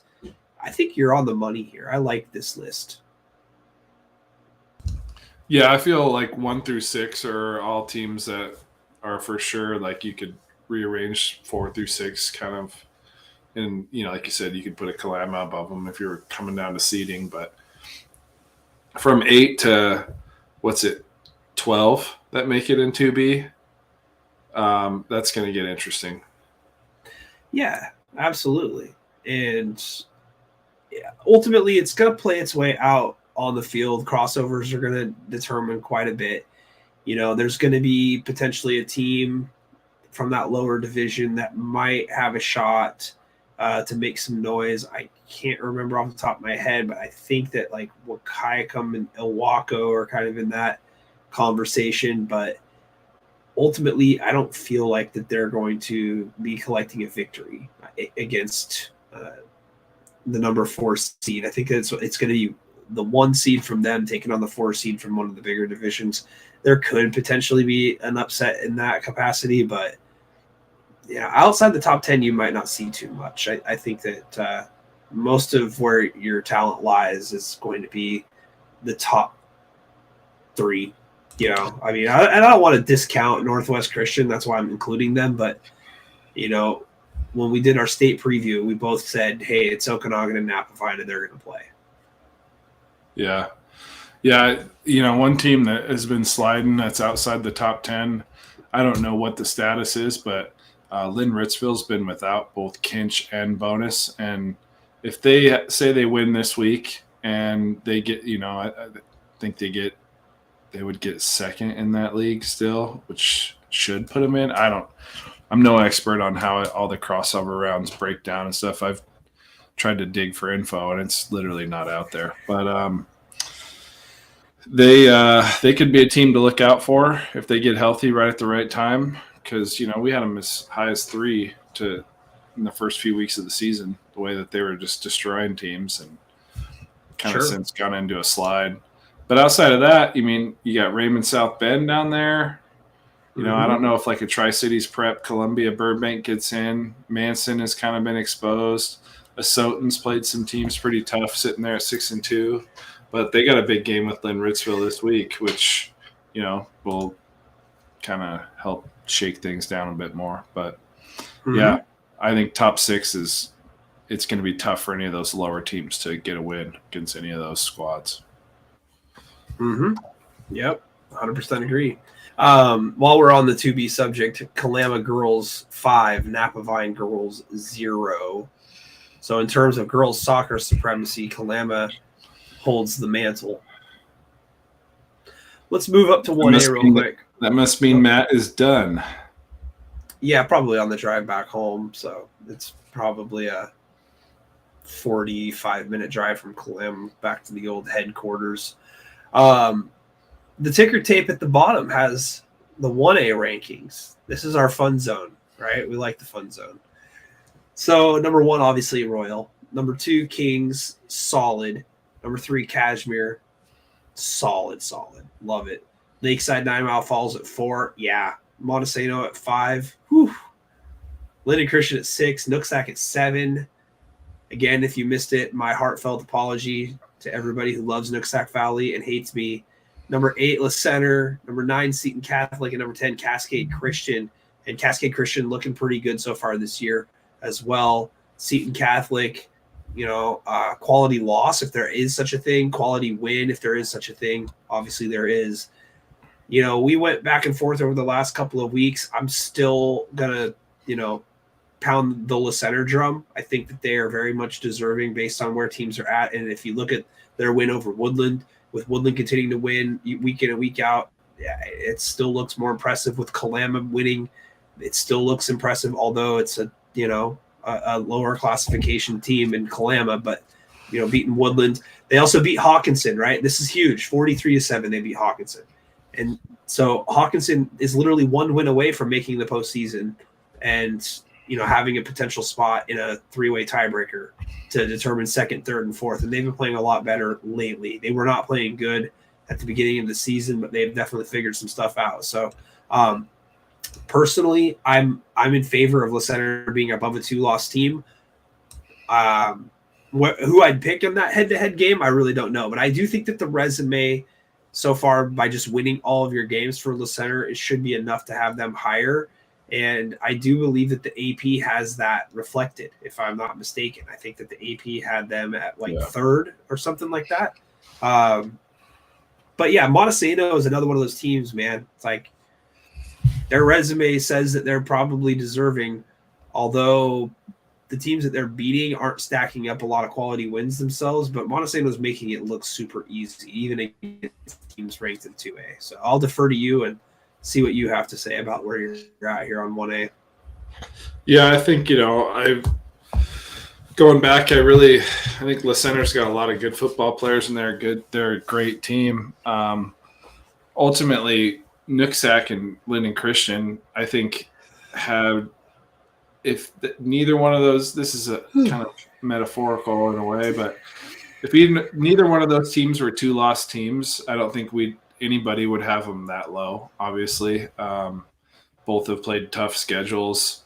La Center's played a tough schedule, no disrespect to them there. Ultimately, for me, I feel more comfortable with the teams that I put ahead of them from an offensive standpoint in a big game, a tight game against one of these other top competitive teams that you could put 1 through 8 in here. Or even 1 through 9. Look at their matchup with Seton Catholic. There's something to be said about them being able to win those games, but if it comes down to a game where it's just a slugfest scoring, I think I trust those other teams more. But I could be dead wrong because they ultimately, arguably, they do have a tougher schedule than Montesano, but like you said, just haven't done it in quite as impressive of a fashion as Monty has, where they haven't been challenged once all season. Yeah, I mean, if you had a matchup like between a Montesano and a Lakeside, and Montesano and a Kashmir, man, that just so hard to gauge where you're going to lean in that scenario. With 1A having 6, I think, still undefeated teams, right? I think that it makes it pretty difficult to kind of gauge where everybody's at, except for Royal. I think we know where they're at, going on the road and beating Linden Christian. I mean, they're the constant, like you said, they're the 0. They're ranked 0 for a reason, and everything after that, sure, let's try to put a number to it. But man, that first round, second round, I mean, you can every round, it's going to be crazy, man. It's going to be crazy competitive. And last year we saw a 10 seed, that got hot at the right time, make it all the way to the state championship game against Royal. So anything is possible when you look at where these teams are going to be seeded. Cascade Christian's had a good, solid year. That loss earlier in the year to Kings just a few weeks ago, doesn't look that awful. Kings is playing super good this year, and, they very well could get an opportunity to, I mean, at least be considered for the 1 seed. I know we talked about it a couple of minutes ago, maybe like an hour ago, that, their resume doesn't look that horrible compared to Royal.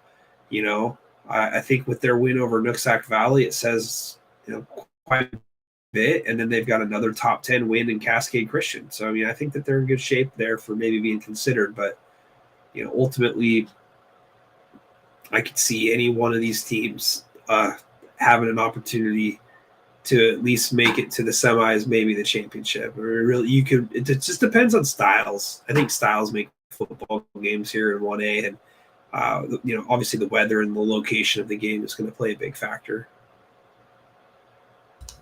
Yeah, definitely. I mean, even at Cascade Christian, the one loss they do have was by 2 points. I mean, same as Nooksack's lost to Kings, and they're a one-loss team. And yeah, I mean, one through, looking at who's outside of the top 10 for me here, but I still am looking at.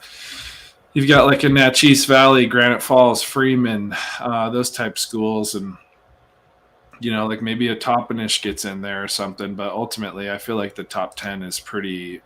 It's going to be hard to. Once it gets down to trimming it down to 8 teams left, there's going to be 2 good teams that aren't playing, and it might not be at the bottom of these rankings. I love the fact that you mentioned Freeman, because they're a team that came west last year and pretty much had their way with Eatonville, was more physical than Eatonville. And Eatonville was a team that, the seed loved and, the RPI loved. So anything can happen. If the Scotties are a tough team to deal with. And, we talked about Toppenish earlier today, getting hot at the right time. I don't know if the season's still, salvageable here for Natchez or for like LaSalle, but they had great starts, and have kind of stumbled down the stretch. Can they, refine their footing in time? Possibly. Anything happens. It's a 16-team tournament. There's going to be some teams that are east of the Cascades that are going to make it for sure. So it's just a matter of, who can kind of get their feet back underneath them. Yeah, definitely. It's 1A is going to be a blast. I feel like ultimately once the bracket's out, when it's time for that bracket challenge, there's going to be some games where you just have to click a button because like having a true inkling of how it will play out will be dang near impossible.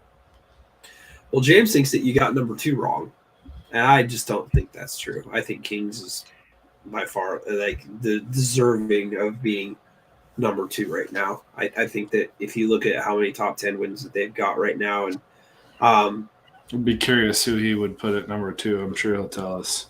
Lakeside. Yeah. Yeah, I mean, there's a good case for either one of those 2 teams to be there for sure. But I think, people underestimate. Granted, Nooksack lost to Linden Christian, a little beat up, but people definitely underestimate how good of a win that was for Kings over Nooksack, because from a talent standpoint, they are as loaded as anybody on here, including Royal. Like I talked about last week, Nooksack's lost 2 games by a combined 3 points. And Linden Christian lost game 1 on the road to Lakeside 14-7. I would not consider that a blowout, considering how far Linden Christian's traveling on Friday night for that game. I think that's a hell of a good performance. Lakeside's definitely a great team, and I think that Lakeside does have a legit gripe. I really do. I think that they could be considered number 2. I have no problem if they are. Ultimately, I think it's just a game of matchups more so than anything else, and I think Kings has the ability to match up with just about anybody anywhere they go, and it's going to be it's going to be just such a muck, to figure out where these teams are going to be at. And I think that you could make the argument that Team A would beat Team B, but Team B would beat Team C, and Team C would beat Team A, right? I mean, there's so many different scenarios to where you can see how the games are going to play out just a little bit differently. Ultimately, it's survive and advance, and you only got to win once.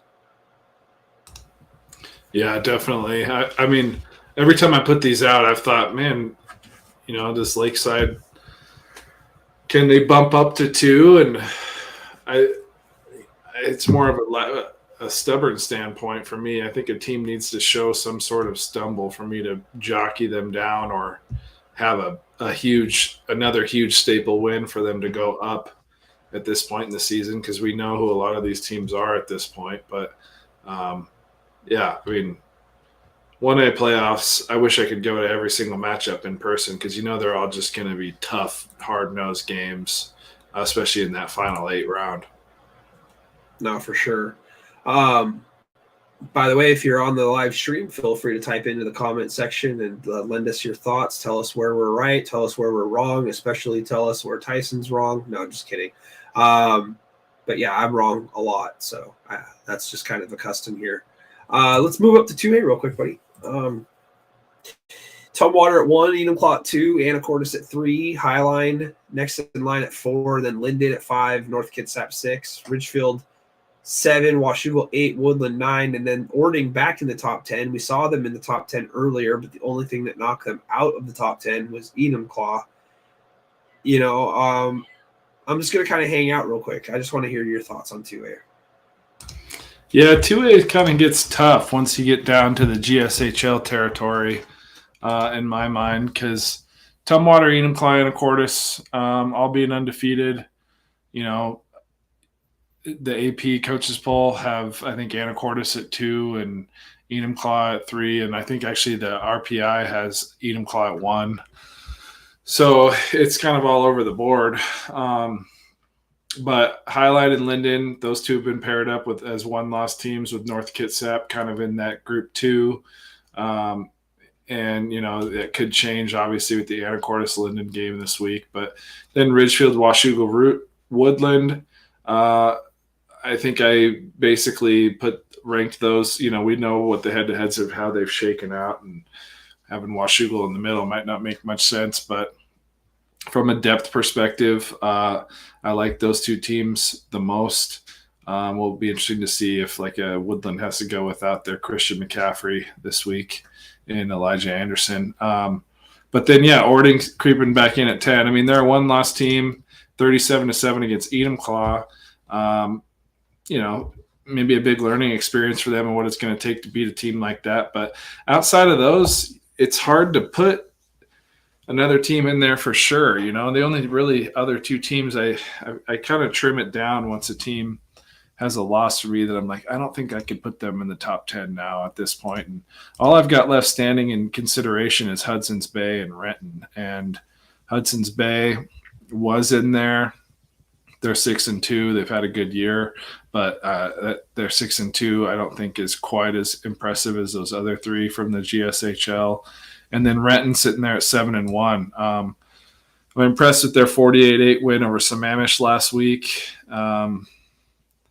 They beat Lindbergh pretty soundly. Their only loss was to Olympic so far this year, and that whole area has been kind of a nightmare to figure out as well. When you talk about Olympic, Bremerton, throw Bainbridge in there, Port Angeles, it's kind of been a crap. It's like throwing darts with a blindfold on. But ultimately, it seemed like Ording's schedule and who they play and everything about them checked out a little bit higher than it did with Renton and Hudson's Bay at this point in the year, considering they're 7-1. Yeah, I don't mind what your method of thinking is here with that Greater St. Helens League. I really don't. Although I still yield to the head-to-head victory that Woodland has over Washougal on the road.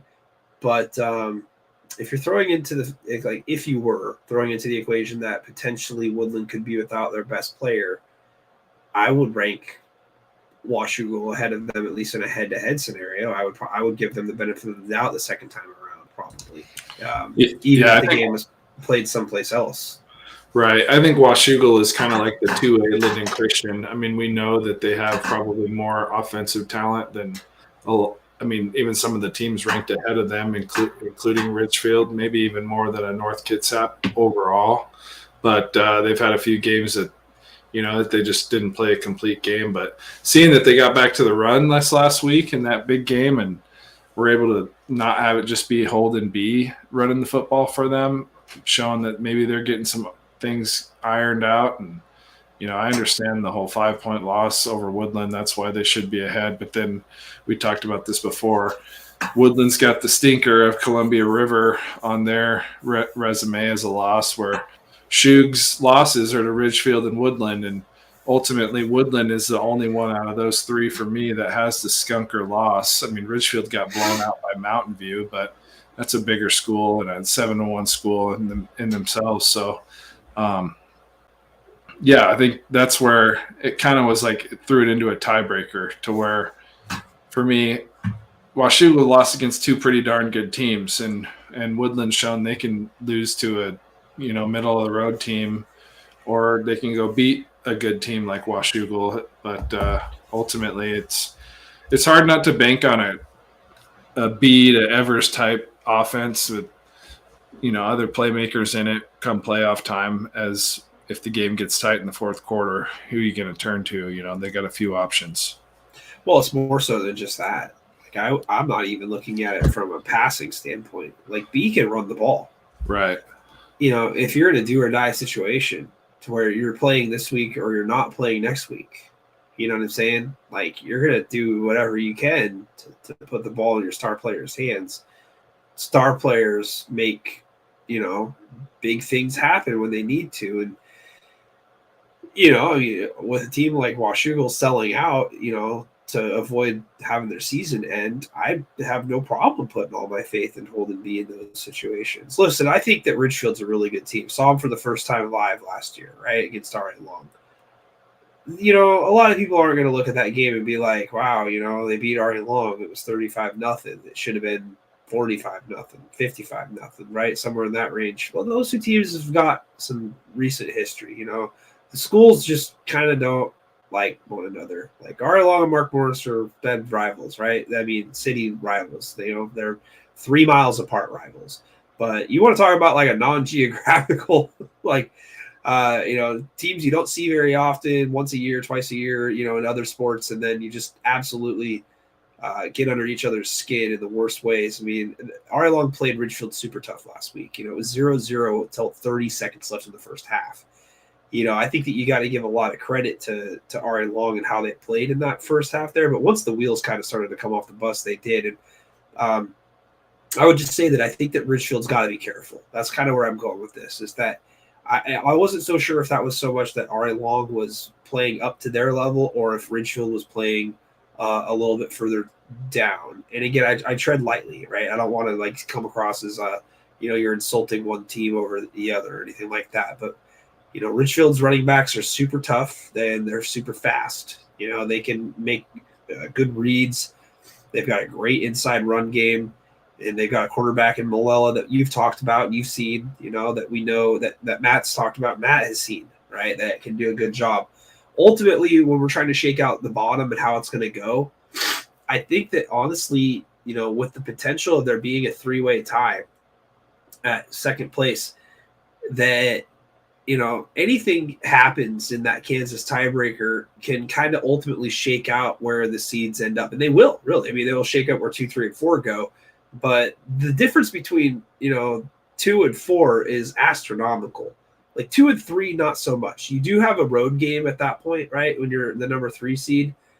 But there's a difference between going on the road and playing WF West and a difference between going on the road and playing Tumwater in the first round. And I think Tumwater being here at number 1 is still the right decision. Although, you mentioned Enumclaw on the computers liking them, for good reason. And I like them too. I think that they kind of turned a not so sexy week 1 win into a very, very respectable regular season resume. They are absolutely taking care of business. They're leaving no doubt. Anacortes at 3 can jump them. The game of the week in 2A is no shock. Anacortes and Linden. Highline and Renton looks tough. You mentioned Renton. And Renton's on the outside right now looking in after a big win last week against Sammamish. Huge win, right? I mean, they looked good doing it. It's a good opportunity for both of those teams and even for Highline getting a win because they need a respectable win outside of the Rainier Beach win and then the close loss to Kennedy Catholic, who's a 1-loss 4A team. Kind of stuck here in the middle, buddy, is North Kitsap. And I just, they're a team that's just kind of laying down right now in the weeds. Took care of business that they needed to take care of in North Puget Sound. They're going to win the league championship. They're going to set themselves up in a decent spot for a decent seed. Do I ultimately think that they're going to be better than the teams above them? No. The only team that I think that they will match up pretty well against might actually be an Anacortes, because just based on them playing them last year and having recent film on them and having a victory over them. Even Enumclaw, I think, could match up fairly well. But I mean, if you're going Tumwater or Highline or Linden and you're playing North Kitsap, I'm not going to probably pick North Kitsap in that situation. Although I love Logan Sloman at wide receiver position, and I think North Kitsap has, one of the best defensive programs over the last few years. Yeah, and virtually this identical resume to what they put up last year. Maybe give up a few more points along the way, but their only loss coming to Tumwater and, returning key pieces on offense and Sloman and Cole Edwards. Cole Edwards at quarterback. I mean, he's just a little gamer. He's probably about, no disrespect, he's probably all of 5'6" back there at quarterback, and he just runs around and makes plays, and so they're going to be a tough out for sure. Like you said, I think they're going to lay in the weeds a little bit more when it comes to the seeding committee than they did last year. Last year they were the 2 seed, and at the end it looked like the committee got it right. It was 1 versus 2, but then again at the same time, obviously seeding does play a big factor into those first couple rounds. Yeah, I mean, we should talk just real quick. We got teams like Othello out there. You got teams like Clarkston. There's going to be a couple, that still come over from east of the Cascades. And Othello has some decent victories so far this year. I mean, where they're going to fit into the equation in terms of rankings and RPI, tough to say. Othello has, I think, a pretty bad loss to Royal from earlier this year, if I remember correctly. Ephrata. Yeah, I mean, West Valley, Spokane. They just lost to Rogers. I think Rogers is probably the team that's going to be representing over there from the GSL in 2A. So I mean, you're going to get some of these teams that come over that, I don't think that they stack up very well with anybody in the top 6, but I think that they'd fit just about anywhere in the middle there. I'll tell you what, man, I still am really high on Highline, right? I think that they're, not getting enough credit for, how they've played so far this year. And, we talk about how leagues can kind of sometimes make it difficult for you to ascertain how good a team really is. How much are they challenged each week? Even if Highline beats Renton this week, 49-0, right? I mean, I don't think that a lot of people are going to be super moved by their 1-loss resume. But when you've got 3 teams undefeated in front of you, the biggest opportunity for Highline this week is to take care of their business and potentially hope for a, Anacortes loss, perhaps. But in that scenario, I still think Linden is going to be considered above them when it comes time to seeding and ranking. What would you think about that? Yeah, I think ultimately the sad part for Highline is their first 2 games of their season kind of tell their whole story. I'm sure Dion, I'd like to get his take, but sometimes you're able to schedule conference games to start the year, and non-conference games you can plug them in towards the back end. And I think they would stand a favor to maybe take that approach in future years, because we saw the Rainier Beach win. Everybody's like, holy cow, Highline. But then we see what Rainier Beach has been, and they are in a very down season for where they've been in recent memory. Putting kids like Presley at UW or Cornerly, who's starting left tackle at Oregon, out of their program the last couple of years. And so that started it off with like a holy cow, let's elevate them. And then, to come back and only lose by a score to Kennedy Catholic. If Kennedy Catholic also is a product of much the same idea, have to schedule tough non-conference games because they're in conference, they just coast. And everyone's like, well, they haven't played anybody all year. And that's kind of discounting Highline at this point, just because I think there's a lot of people that really respect Kennedy Catholic, but also a lot of people that aren't really positive how they match up to some of the other top teams in their classification just due to the schedule. So Highline, yeah, they're gonna be left in that 4 or 5 range, I'm sure. Maybe even 6. It depends on how respected they end up. Because I could easily see, just like last year, North Kitsap getting bumped ahead of them, or they're both going to be a one-loss team at the end of the year. I'm not saying that's the way it should be, but it definitely very well could take place in that fashion. Yeah, for me personally, I don't see that happening. I think that Highline has earned the right to be ranked higher than North Kitsap, regardless of what happens the down the stretch here. I guess unless Highline lost to St. Renton this week, outside of that happening, the two leagues to me, when you look at the second place teams through it, I don't see a huge difference. Like I don't see one league being vastly better than the other. That it's so easy to see that North Kitsap has played a tougher schedule all the way through. You're going to tell me that North Kitsap, a team that played in the championship game last year, taking a home and home with Tumwater, and then turning around this season and playing them at home and losing, what was it, 38-14, 37-31-14, something like that. I think it was a bit closer than that. I could tell you here. I don't think so. I think it was like a 17-point game, but yeah, 34-14. All right, 20-point game. See, look at this memory, right? So, I mean, when you're losing by 20 to another team in 2A, I don't think that you're going to win over anybody in that scenario. I think that if Highline takes care of their business, you lose at home to Tumwater by 20, or you lose to another team that played in the championship last year for 4A, and you lose by 7, and you're playing up two classifications. And to your point about the Kennedy Catholic and Highline game, it's great for the community, right, with where they're at locally, but it's terrible for Kennedy Catholic to play that game. Like right. It's a game that does not help them in any way, in any capacity. It honestly just hurts them. And, I don't think it hurts Highline one bit. In fact, a 7-point loss almost looks like a win, comparatively speaking. They're not going to say that internally, right? They're not going to go into the locker room like, all right, guys, we lost by 7. We almost did it, right?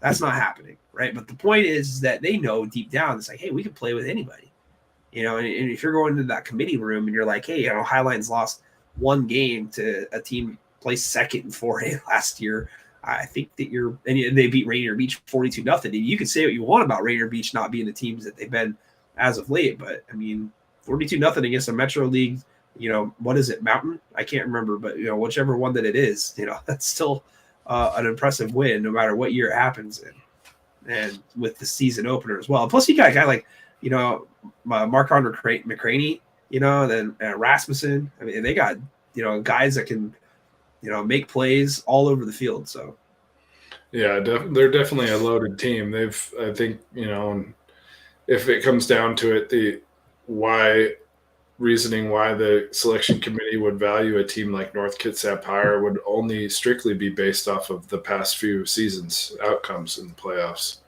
That's really, like you said, there's not much else you can take away from their resumes this year that would validate that. Yeah. Well, there's still a little bit to be determined in terms of how things shake out with the crossover games coming up next week. We're going to talk a little bit more 2A, obviously, as we move on later on in the show, because we've got a huge matchup in 2A this week, a couple of them when we make our game picks, as we do in each classification. We're going to switch tickers real quick, and we're going to head to 3A as we move up the ranks. But, 3A has, vastly stayed the same mostly all year long. 1A stayed the same this last week to this week, identically, every spot.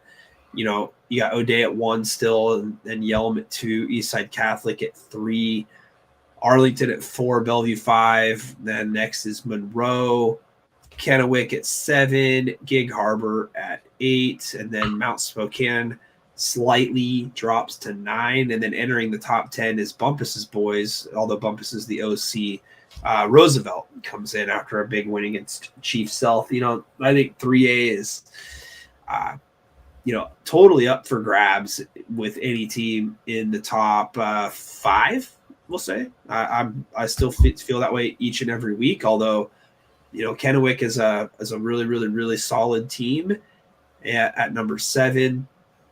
It's still interesting to see what we're going to get from Roosevelt, the other side of the Metro League, in terms of how they're going to be able to compete. You love what you see on film from the Roosevelt quarterback and how he's got great arm strength and the ability to make every throw on the field. And, I don't know how far that's going to ultimately take them, but you got, coaches that can coach at a high level, play at a high level, teach at a high level. Anything's possible with a team like Roosevelt. And I think that once you get to that bottom, below the 8 spot on 3A, I think you got a lot of opportunity. I think anything can happen.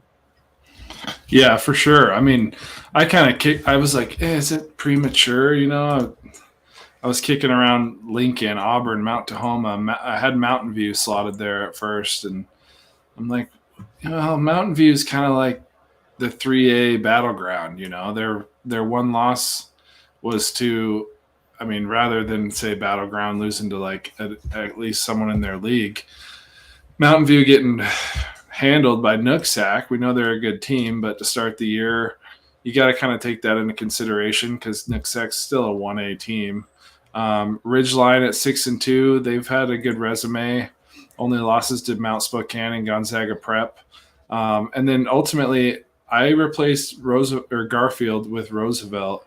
I think, we kind of took what Garfield has in their locker room into consideration and that big win against Lake Stevens to open the year last year and said, well, they're going to build on that this year. And they've had plenty of opportunities to kind of throw themselves into that upper echelon, but every single time that it's come down to it where they were the David team, they didn't really even put up that much of a fight, so to speak. And so we know that they're clearly not in that top 5, top 6. And I like Kamanong. He's a great quarterback, but when I watched the film of him and Anderson, I wouldn't say there's that big of a talent discrepancy. And then you go look at wide receiver. They've got Rashawn Clark. They've got the Witherspoon boys, both standouts. But that Keo Patu kid from Roosevelt's just as good as any of them, and he's committed to go to Arizona, just like Clark's committed to go to Cal. So you've got another former Pac-12 player committed there, and then you start looking at like the line. Roosevelt's line matches up size-wise with Garfield's. I don't know if it's necessarily the same level of talent. They haven't played as good at teams this year, but just started looking across the board, and I'm like, man, offensively, from what I know of Roosevelt, they check as many boxes as any of these teams. It's the ability to score the ball. What it's really going to come down to is how their line play holds up and their defense holds up when it comes to playoff time against some of these other schools. But we only know what we know so far. And the one thing we know is week 1 with brand new coaching staff, they lost by 9 to a pretty darn good Monroe team after only winning 1 game last year, and they've proceeded to just blow the doors off of everybody since. So I was like, I feel like it's valid enough to throw them at 10 over some of these other teams I just mentioned. Lincoln's 5-3, Auburn's 7-1, and I think they're very similar situation as Roosevelt, but have had a lot of points put up on them by many different teams this year. Mount Tahoma is another good 5-3 team. I feel like Lincoln, Mount Tahoma, and Garfield all have similar resumes at 5-3, and then Ridgeline's kind of the outlier at 6-2. And then as far as the 7-1ers of Auburn, Mountain View, and Roosevelt, I liked Roosevelt's what was personnel-wise they had the most, and pretty similar resumes to Mountain View and Auburn. Tyson, I direct your attention to the screen. James, have you been drinking tonight or something? Like what? Like you got Lincoln listed here in 3A, as well as Stanwood and Spanaway Lake and Rainier Beach. Like, what is this like last year's rankings? Like, what is this? Stanwood. This is last Lincoln, Rainier Beach, and Ferndale. I don't think any of them belong, or Spanaway Lake. Stanwood's not even in the top 30. No. What Spanaway Lake's like? What 26, 25? Yeah, I think they're only a 3-win team at this point. This has got to be like last year's rankings. This is like a joke. Like, you Yeah, okay. You had me at Yelm at 1. I was maybe interested. Eastside Catholic, okay, sure, but it's like O'Day's not 4th in this. Stop. Yeah, there's no world that O'Day is that far down the rankings. Not when you as loaded as they are. They're probably talent-wise the most loaded team in the state, regardless of class. James, if you're making Long Island iced teas, I want one. Whatever's in yours, man, they're stiff. I'll tell you what, bro. Like, I appreciate you watching. I appreciate the comment. That threw me for a loop. Listen, Yelm at number 1, James, I'll tell you that. That's the closest thing that you said, right? I think that maybe that's actually real. You know, if you look at what Yelm did last year, and they earned the 1 seed last year, right? Over Eastside Catholic, who was also undefeated, right? So, I mean, what's the difference this year between them and O'Day? You know, whiskey's in Long Island's, aren't they? Isn't it? I think it's like one of the 6 drinks. I don't fucking whatever. But you know what I'm saying? Like, I think Yelm might still be in the consideration with the way that they're winning league right now. Sure. And with the way Camus is winning this year, I think that it's a real possibility that, you know, you could end up seeing Yelm at number 1. Ultimately, I think that the biggest difference between Yelm getting 1 and 2 is the fact that you've got O'Day with a head-to-head win against Eastside Catholic, who's super good. Would you agree with that, Tyson? Yeah, for sure. I mean, I think by de facto, if a team goes undefeated and wins the Metro League, they pretty much have to be the 1 seed. It's, but in terms of talent, I'd say Yum definitely is just as loaded as a team like O'Day is. Yeah, no, it'd be a great game, and I think even the Eastside Catholic Yelm. Yeah, I think even an Eastside Catholic Yelm rematch in the semis would be a great game too.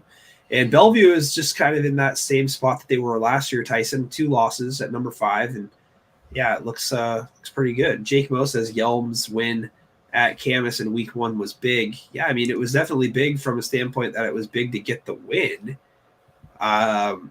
It was a 1-point win, so it wasn't big in terms of how much they won by. But yes, Camus's only loss this year is Yelm. And that looks pretty good if you're 4A Camus. So we'll see how good Camus looks as we get to the 4A rankings here in just a little bit. Big one this week between Arlington and Monroe, man. The winner of this one has got a real chance of getting that 3 seed. I think if Arlington wins, they get the 3 seed for sure. And regardless of Eastside Catholic having 2 losses, I think Eastside Catholic may be a better team in a head-to-head scenario. But I think resume-wise at that point, you know, the RPI loves Arlington. And I think that at that point, Tyson should love Arlington just as much. Gig Harbor at 8, you know, I think that's just more of a product of the fact that the 3A isn't quite as deep as it was last year. And I'm not trying to throw shade at the 3A class in any way, shape, or form. They still got really good teams. But, you know. It's definitely more top-heavy than some others. Yeah. With them matching up against Yelm this week, that could either look really good or really bad. You know, I mean, losing by 2 touchdowns or less looks really good. You know, winning the game looks incredible. But, you know, Peninsula lost by 50 last week, you know, and Peninsula and Gig Harbor just slugged it out earlier in the year. So it's real interesting to see, you know, if like an RPI ranking or, you know, a committee seed for Yelm would look much better with a win over Gig Harbor with them being here at 8. Kennewick's pretty much in the clubhouse here, you know, and Kennewick's biggest benefit possibility is an Arlington win over Monroe. Although I still think Monroe's a really good team, and that would put them both with 1 loss. But that's going to be a battle, man. Arlington against Blake Springer and company. That's a tough game to figure out. But I don't know. I don't really have anything further on 3A. I think that 3A is, you know, pretty much the top 5 teams that, you know, we see right here. But outside of the top 10, I mean, I'm with you on Roosevelt, though. I mean, anything is possible. You know, if you're able to get in there, I think that anything can happen. And it's one of those classes to where usually the top seeds are going to make it. Yeah. No, I mean, just Roosevelt's coaching staff alone is going to help give them a slight edge in terms of guys who know what it's like to compete. You got Sam Adams over there. I mean, if you're an old Seahawks fan, you definitely remember him. He was Cortez's compadre. Big Sam Adams. In the middle, yeah. And then, a guy like Bump, it's like kids are going to lean on what those kind of guys have to say in these kinds of games. You never know what kind of confidence it could give them. All right. Well, let's hope Matt gets ready to join in here real quick when we talk about picks, and we can give him crap for being 14-6 last week. The 4A ticker is on the bottom of your screen, and it's a unanimous number one this time with Graham, Kapowson, and Tyson. They take down Emerald Ridge. They've got wins over Emerald Ridge and wins over Curtis this year. Lake Stevens with a good win this year over Eastlake. That appears to be their best win so far, but the Garfield win does not look quite as sexy as it did earlier on in the season, with Garfield kind of having a tough go of it. But Curtis at 3, Camas moves all the way up to number 4, Moses Lake at 5, Skyview at 6, Eastlake at 7, Eastmont at 8, Chiawana at 9, and then for some reason Emerald Ridge still in the top 10 at number 10. Tyson, talk me through it, buddy. Well, I don't know if it's just me. Am I moving? Your video is frozen for me.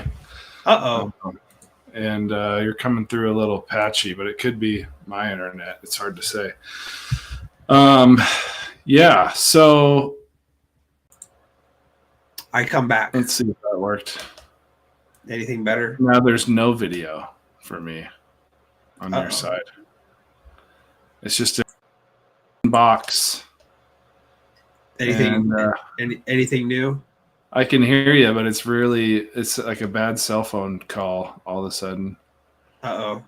Yeah, I don't know. It shows that you have full service. I know. If anybody that's watching could verify that if it's truly a Nick problem, or maybe I'm just not seeing things properly. Well, I've got my share of problems, that's for sure. They're just not always visible. So yeah, I'm sure James or Auntie will have a verification for us here in a second. Anyways, jump back into this list. Let me pull up my spreadsheet. That usually helps me look at things a little deeper. So yeah, GK stays at 1 with their win over Emerald Ridge.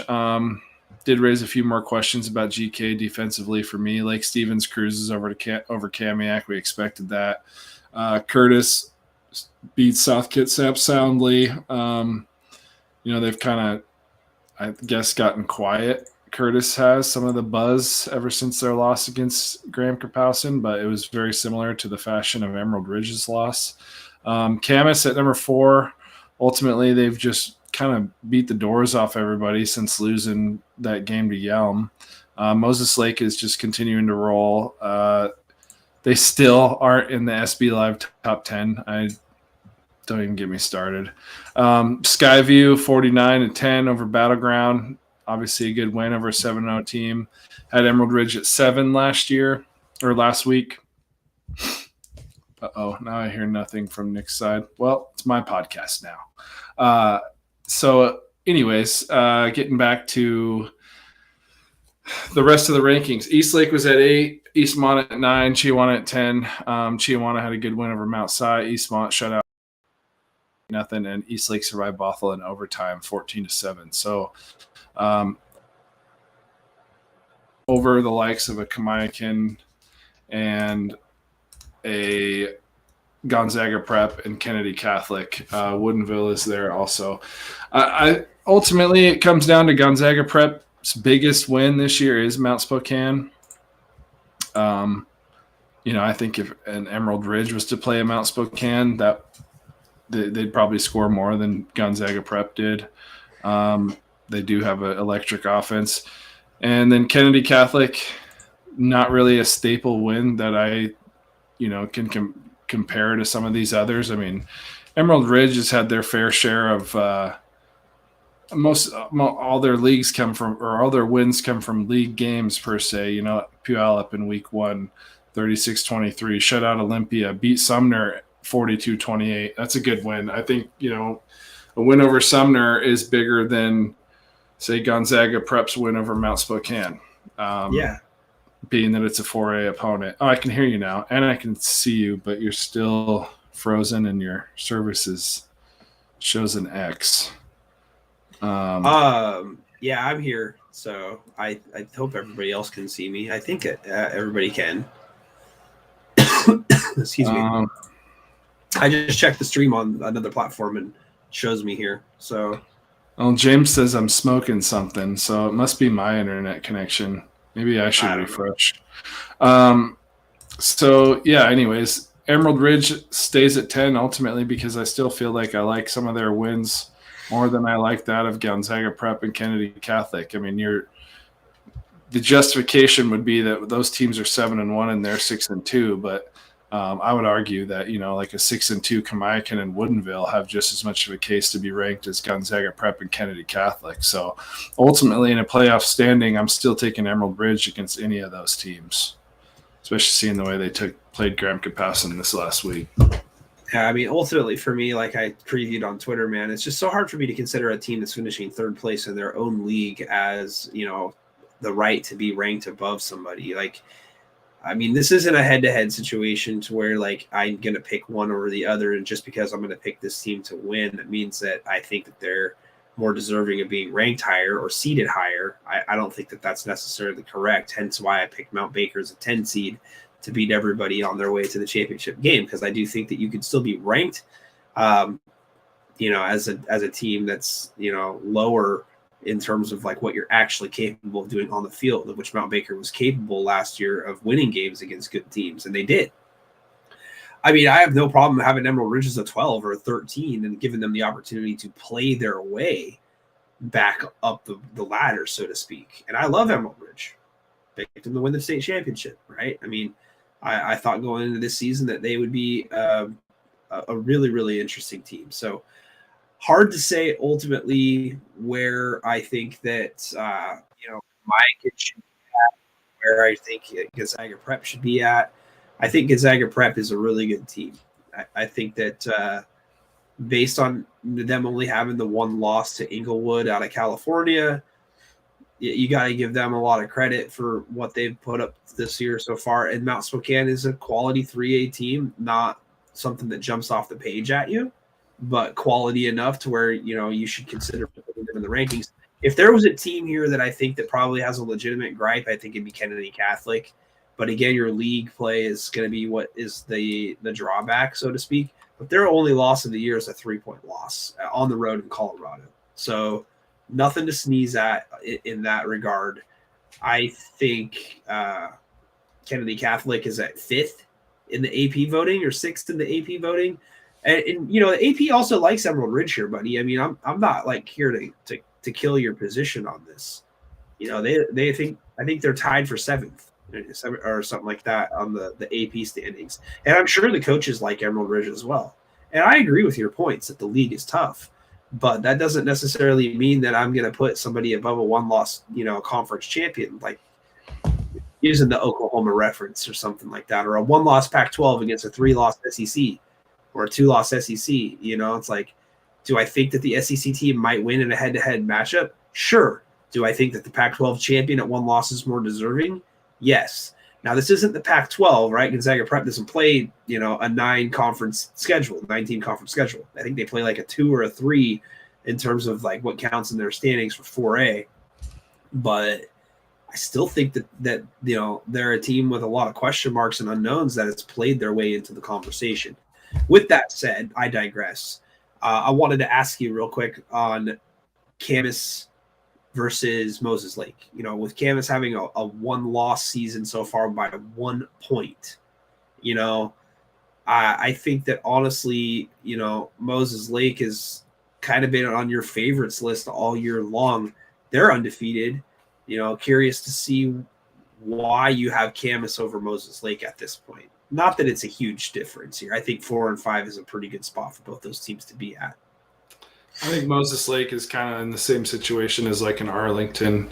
They have a good win against Kamiakin. A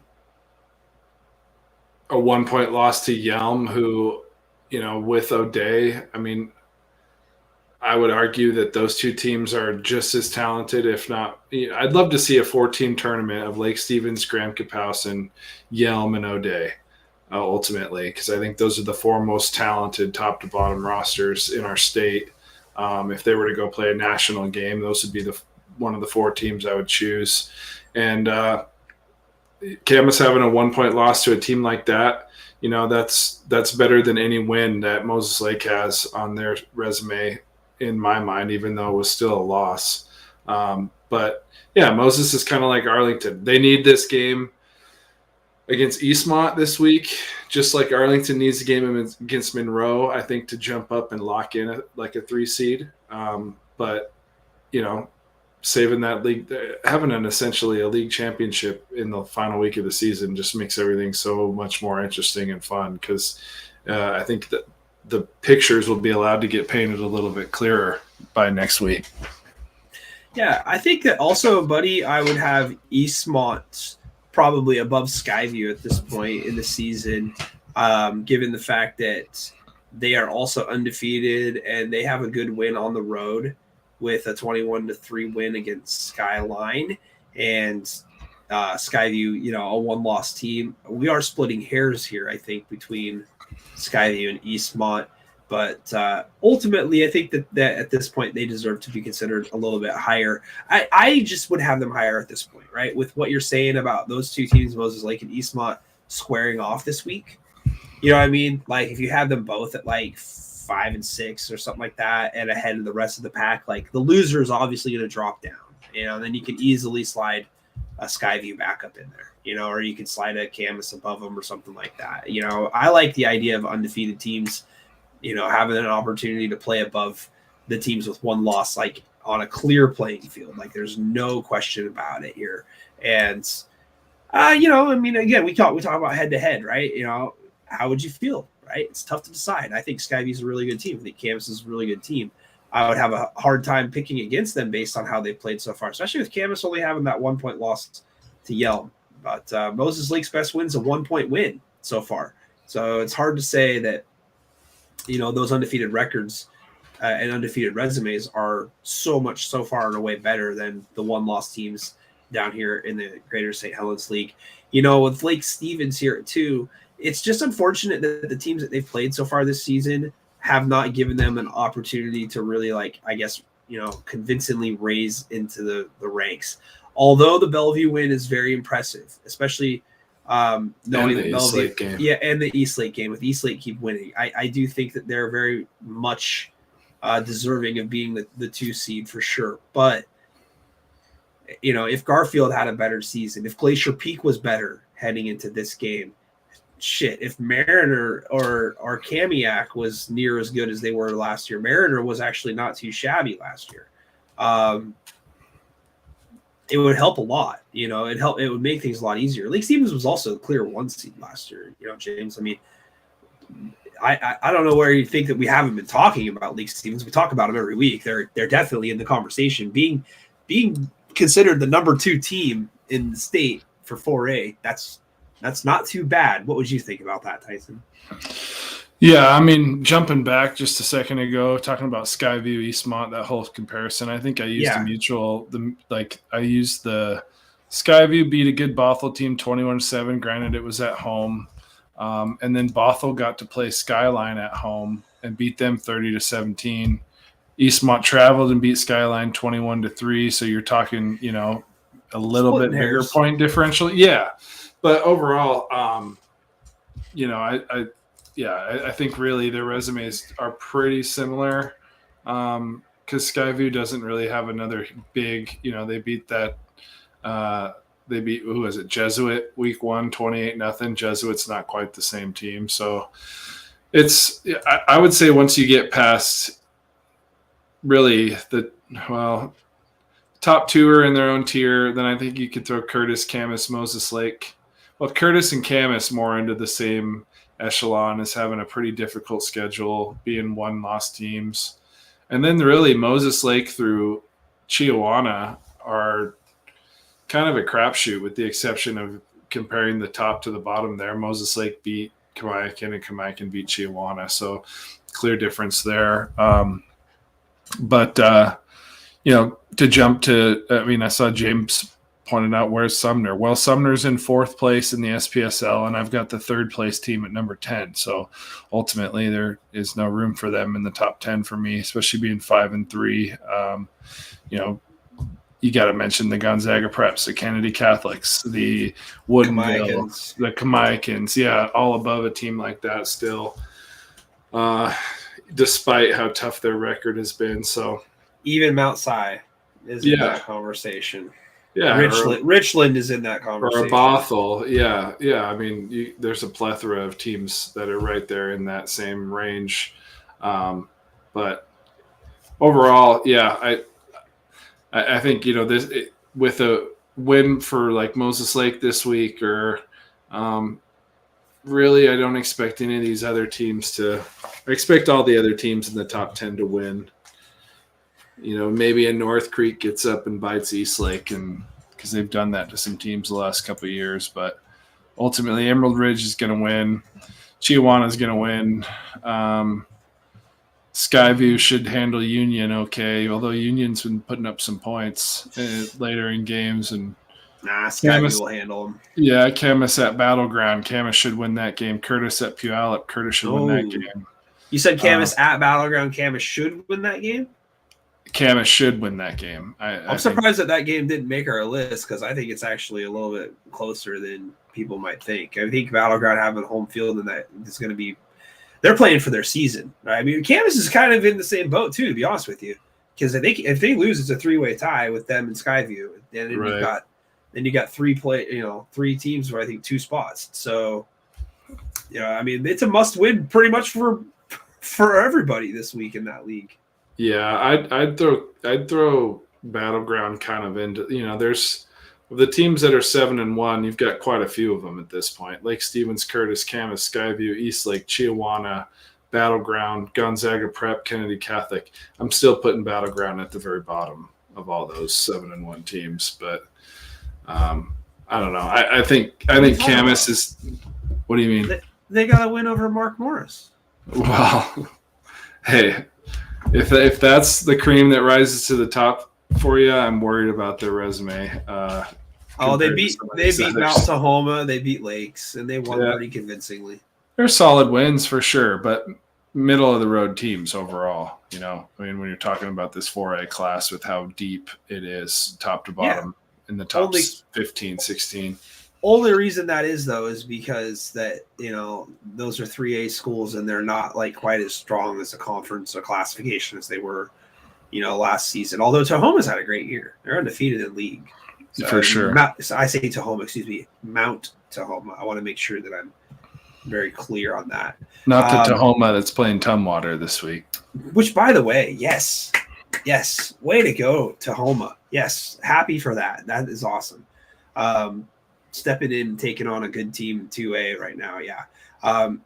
In case anyone didn't get my message, because it's very important, RA Long and Heritage playing a week 10 game. It's not a playoff implication game, but just an extra game added on the schedule. That'll be next Thursday, I believe. So Auntie M says Mariner has a new coach this year. Yeah, I know. We had the former coach, Coach Tuyasa Sopo, on our show last year, and getting to know him. And it was really shocking to Tyson and I, because we were both prepared to have him come on again this year, because we really liked what Coach Tuyasa Sopo was doing there. And to find out that he was no longer going to be the coach at Mariner, it was kind of like one of those head scratchers. We turned our heads sideways and went, that's weird. Yeah, but he's down in Vegas, and I saw his team just qualified for the playoffs last week. Yeah, he's a good coach and good lineage, obviously. No doubt. Yeah, man. I mean, I like, ultimately where everything is at. Other than, I think, like I said, I would put Emerald Ridge, a little bit further down the ladder at this point, just because of losing, a couple games to some good teams. But I can understand where you're at, right? I'm not like at all oblivious to the fact that league is very, very tough. I feel the same way about Kingco 4A, man. I mean, those leagues are probably the 2 toughest to win. So, Well, and from a seeding standpoint, I do agree with you. I mean, putting league champions, I really think seeding should be changed. No more automatic bids, none of that stuff. Give the automatic bids all to the league champions and sort them in order of the hardest league to weakest league, and then do the rest is wild card spots where it's up to a popular vote essentially of where you rank those teams, and that's how they get placed. But ultimately, if I'm ranking who I think is literally the best team to the worst team or the top 10 teams, I can't leave Emerald Ridge out because I know that they can score enough against anybody that if they just come up with one or two stops or run the ball a little bit more or do something like that, they could easily flip the game, and we could see them playing for a state title. Yeah. I don't disagree with where you're coming from. I just think that ultimately it's a resume standpoint of wins and losses and where you would put them in terms of seeds. And I would have a hard time ignoring, a team winning every game that's on their Washington schedule. That's all. That's the only reason I'm coming from it. But I get it. Yeah.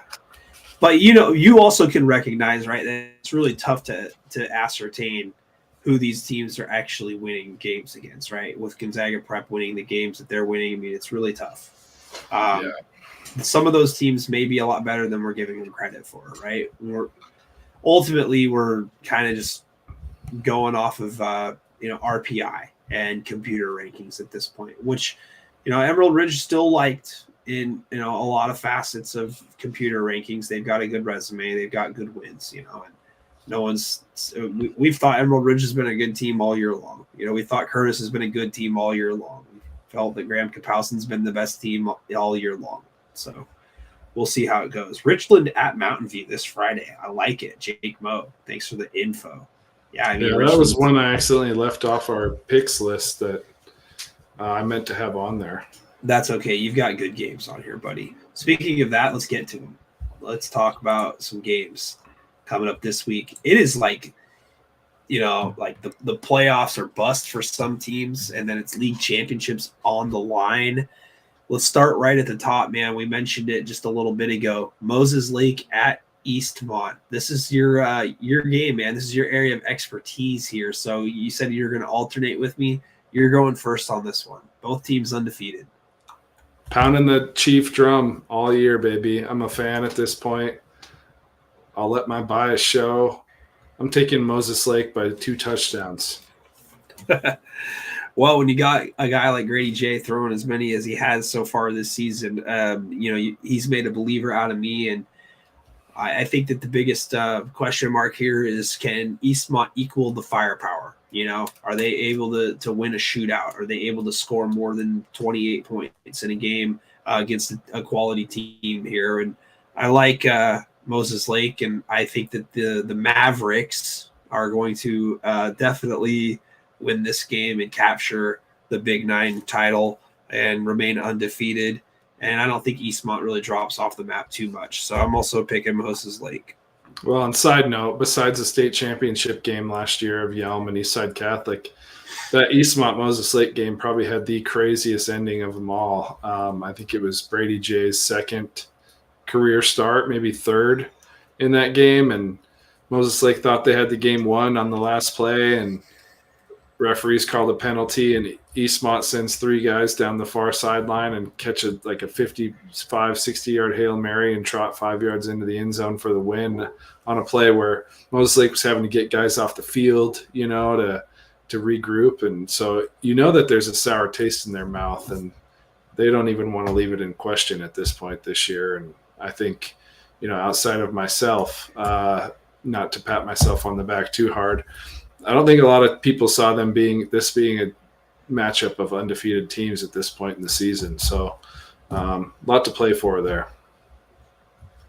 You would probably be correct in that assessment. Well, and like I said, some still don't think Moses Lake is a top 10 team, even though they've got Chiawana and Kamaikan in there. The no respect thing makes no sense. Anytime you got a kid throwing for 43 touchdowns, that's a sophomore. It deserves a look. Could be 50 by the time this week's over. Yeah, well, both teams are 8-0, 5-0 in league. I Yeah. think that they've done a good job of proving their value and their worth. Speaking of which, Mount Si at Bothell. So I misspoke earlier. I said it was a 3-way tie for second. It's actually a 4-way tie for second currently. East Lake's winning the Kingco 4A, but then you've got 4 teams at 3 and 2: Bothell, Mount Si, Skyline, and Woodinville. And wouldn't you know it, they all play each other. This is all going to get settled here this weekend. Mount Si at Bothell. Man, I tell you what, I think that Mount Si going on the road last week and only putting up 12 points against a tough defense in Chiawana, it's going to be difficult for them to kind of regroup this week against a good quarterback in Veers for Bothell. And I think Bothell's played a really tough schedule overall, and I think that they're just a little bit better off heading into this game. So I'm going to – and plus they're playing at home, so I'm going to go with Bothell. Yeah, me too. I think, we've got a great quarterback, a little bit more seasoned than Mount Si's quarterback, and we don't give a lot of credit to their defense. It's been lights out and tough most of the season, with the exception of the Woodinville game, holding Skyview to 21 second-half points and total in the game. And then, the game last week against Eastlake going to overtime and coming down to what some could say a call or a non-call by the referees. I think Bothell's just a little bit more battle-tested so far. I agree 100% with that. Man, another one here. Like I said, Woodinville at Skyline this week. I'll let you pick on this one first. I'm taking Woodinville. I probably feel like I know the least about them from who's on their team standpoint, but that win against Hawaii and, their win against Bothell and yeah, exactly. They, I just like their resume a bit more at this point. I think, Skyline will give them a tough game, but I'm going to say it's something like probably pretty low scoring, something like 24-13 Woodinville. Yeah. I also circled Woodinville on this one. I ultimately feel a little bit better about their schedule as well. And I think that it's tough to gauge these teams from week to week. They've obviously played so many similar opponents, and you've gotten similar results across the board here. You could look at each one of these teams on how they've played the others in the league. The only teams that have gone unscathed is Eastlake so far. So other than that, these guys are beating each other up. Again, just about a matter of timing. I think that Woodinville's just going to be in a better spot here heading into this one. So that means that we're 3 similar here. Let's go with the next one. So this is a good special here for everybody. We've got Kamiak taking on Mariner. This one is at Kamiak. We're doing this one here just because somebody's got to win. Mariners having a tough go of it this year. Ultimately, I'm going to go with Kamiak in this one. I think that Tandre Waverly is the best athlete on the field, the best player on the field. And, that's my story, and I'm sticking to it. Well, for the sake of being different, I'm taking Mariner. Don't do that. Not to give any hot takes, but Kamiak's coaching staff left doubts in me early in the year on their inability to get Waverly involved more than a couple times a game. And they're 1-7. I still don't think they figured that part out. So I'm taking Mariner. Get a win. Make it even. Nice. All right, let's move down the ranks here. We got 3A games coming up here, and these are some good ones. Monroe at Arlington, both teams undefeated so far. It's going to be looming large when it comes to the seeds when we get past the crossover rounds. A lot of people are going to look back at this exact game here. This is the Wesco crossover matchups here. So the number 1s from Wesco South and Wesco North doing battle this week. Blake Springer and company of Monroe on the road against Arlington, the number 1 team on the RPI rankings. I'm going to pick first on this one, Tyson. And to be honest with you, buddy, I've had a really, really tough time, dissecting this matchup, and I think that it can play out a bevy of ways. I think that Arlington has had the tougher schedule between the teams, and ultimately, I think that they are going to pull off the win and do just enough. I mean, this is like a 3-point, 4-point matchup coming up this week. Yeah, I think Arlington's defense is just going to be too much for Monroe. And Arlington can score the football. They are a much better offensive team than last year. I'm taking Arlington, and I think it's going to be something like 34-21, where it's close early, and then Arlington pulls away in the fourth quarter. Yeah, it's going to be a tough one. Yeah, I really look forward to circling back on this game here. I wish I'll be doing a live stream at the time on Friday. I'd love to watch this one live, to be honest with you, because I think it's like a battle of not unknowns, but right? Is Arlington really a number one RPI team? Right? Are they as good as the computers think that they are? So we'll see. Spanaway at Lincoln. Lincoln is sitting in that number 2 spot currently in league play. Tahoma is going to win that league now, but that doesn't mean that Lincoln isn't playing good football. They are actually playing really good. Pierce County League, they are 4-1. The only reason why they're not going to have a chance to win first place is because they lost a head-to-head against Mount Tahoma earlier. Depending on how Mount Tahoma's final game goes, they could technically tie and share the league championship, but it looks as if they're going to be heading to the 2 seed regardless. Spanaway, on the other hand, I think that Darian Clemens, being as gifted as an athlete as he is, provides an element and a challenge here for them in this game. But I went with Lincoln on this one. Yeah, I'm taking Kamiak. I think ultimately Spanaway. Excuse me, Kamiak. What am I talking about? You're still thinking about Kamiak. You chose Mariner. Yeah, no, I did. Spanaway Lake. I think it was that sound at the beginning, all that dyslexia kicking in.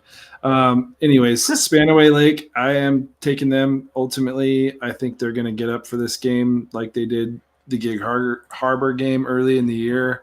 It's going to be close. I'm taking Spanaway Lake 23-20. Nice. All right, this next one you're going to pick first. Lakes at Mount Tahoma. Mount Tahoma, and I think Mount Tahoma beats them by 13. I'm going to say let's go 33-20. Any team that's got the T-Birds as the mascot this time of year, I'm going with Mount Tahoma as well. And you chose Lincoln in the last one? Yes, sir. Cool. Just want to make sure I have these written down correctly. No, you're doing great. Edmonds Woodway at Ferndale. Boy, I haven't really given a whole lot of thought into this one until like right before the show started here. And, Ferndale's been so Jekyll and Hyde this year. It's been one of those teams. It's like you think you got it figured out, like that they're going to go on a run and, potentially win league. They're second. This is another one of those Westco crossover games between second place teams. I'm choosing Ferndale, honestly. Yeah, me too. I just feel a little bit better about their overall nucleus of players, and Woodway's put together a pretty good season. Obviously kind of got their doors blown off by Monroe, 35-7 there just a couple weeks ago, but solid win against Mount Lake Terrace. Got whooped by Pilchuck, which, Pilchuck took it to Ferndale too, if I'm not mistaken. But ultimately, I just think Ferndale's discipline and kind of their tradition is going to shine through in this one.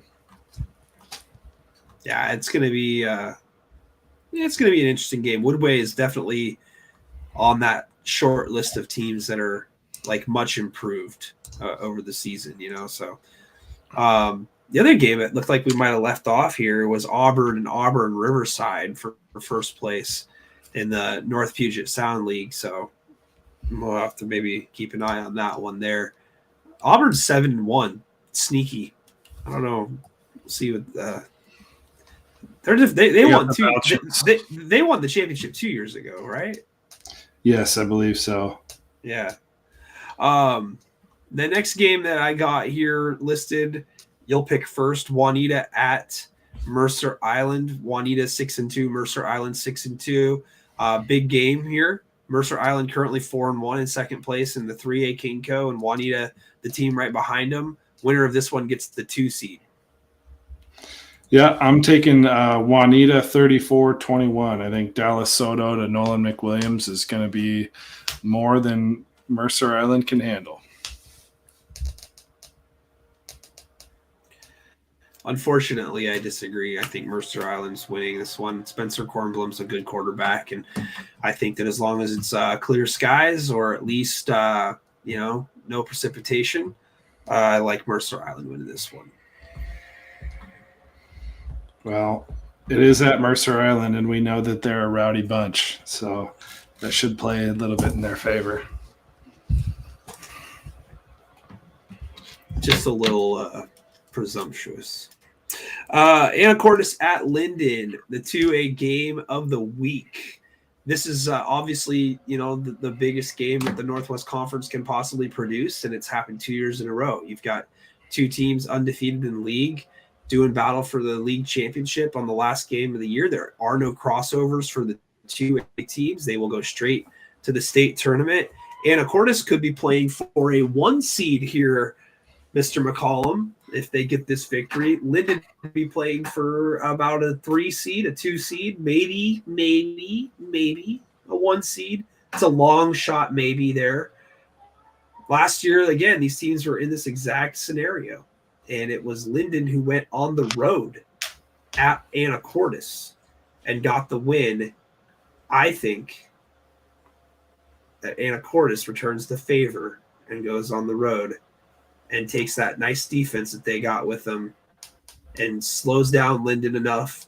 And I like your two prestigious family members to carry the load for the Seahawks. I go Anacortes in this one. Yeah, I'm going Anacortes. I dropped this on Coach Ports' page on Facebook, and he was quoting an article from Cascadia that has Linden winning by 3, and I said, I think Cascadia is way off, and Anacortes wins 35-20, and I got killed for it in the comments by him. If he watches this, he said, I'm going to tell – the defense is going to take that one personal, and I'm going to tell him you're from Linden, and, that giving up 20 points to Linden would be a bad thing, even though they average 35 a game, just like Anacortes. But ultimately, this game is going to come down to who can win between the hash marks. I was talking to somebody about that a little bit earlier today, and I think, if Anacortes can at least be competitive in the trenches and slow down a guy like Hepner from his quarterback draws and the blasts and powers and stuff they like to run with him, and force Linden to play outside the hash marks and throw the ball a little bit more.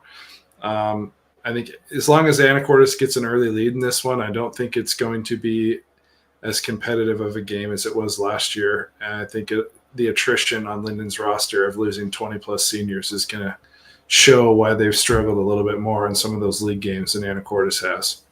Yeah, well, I talked about at the beginning of the year that Linden lost over 20 seniors from last year's state championship team, and they're definitely a reload type program, but it's tough to reload, when you've got a team like Anacortes returning so many. And the same can be said about Cedro.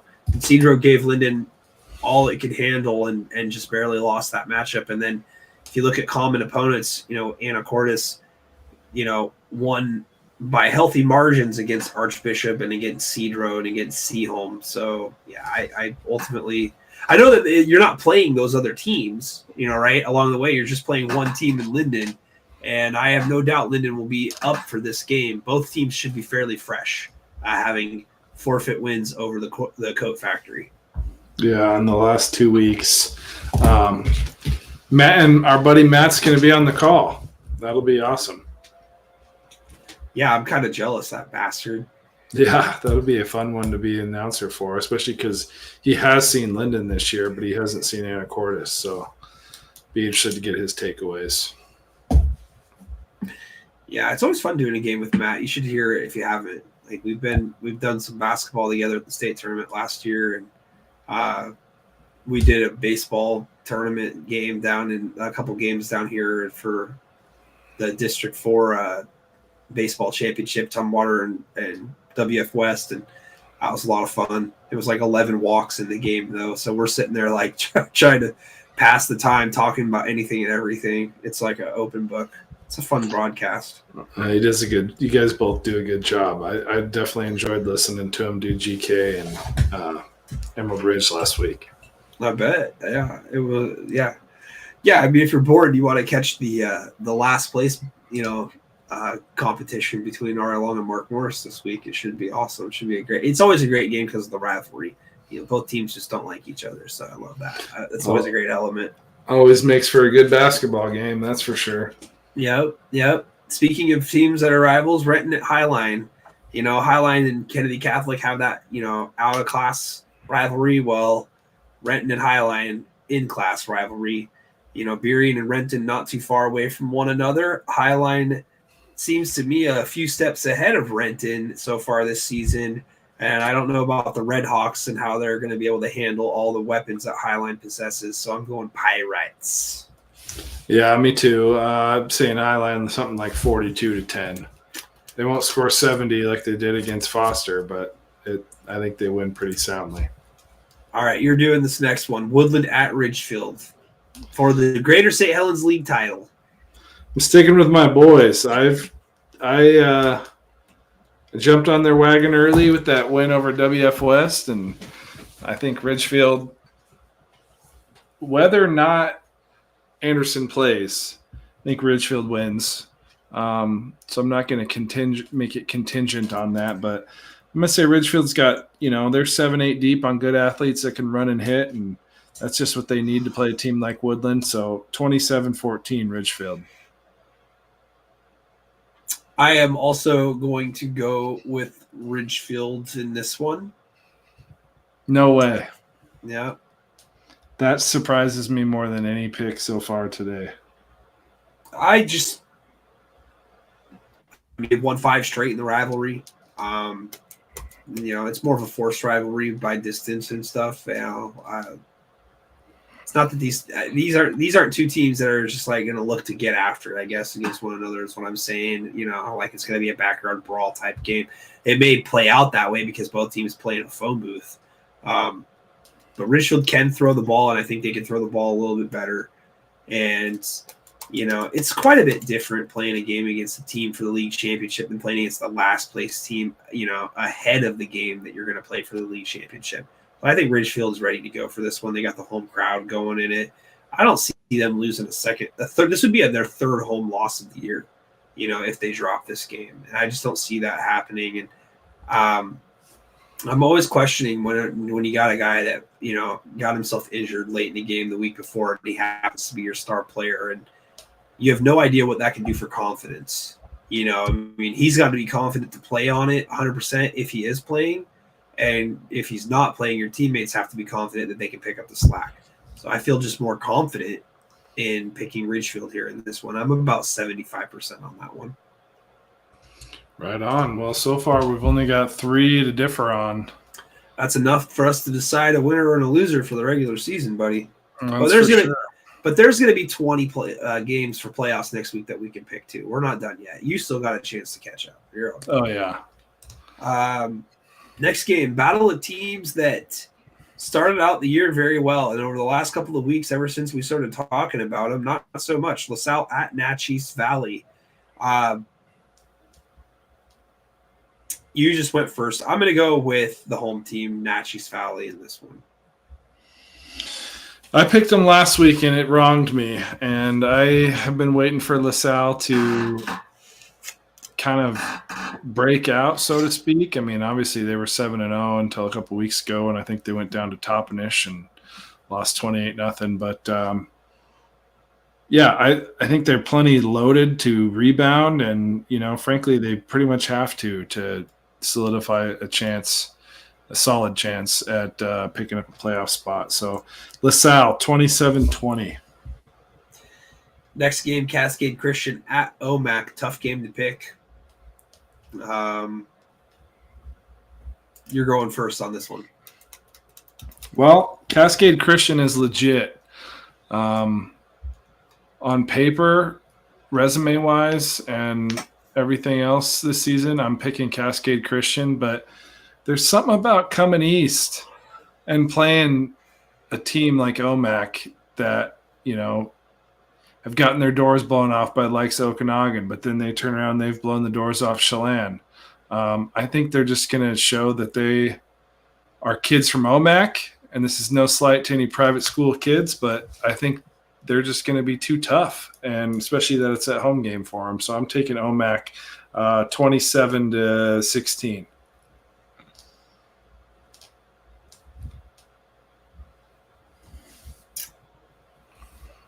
Yeah, I mean, on paper, if you look at the records here, I mean, you're looking at Cascade Christian, and you're like, and then they gotta figure out a way to win this game here, right?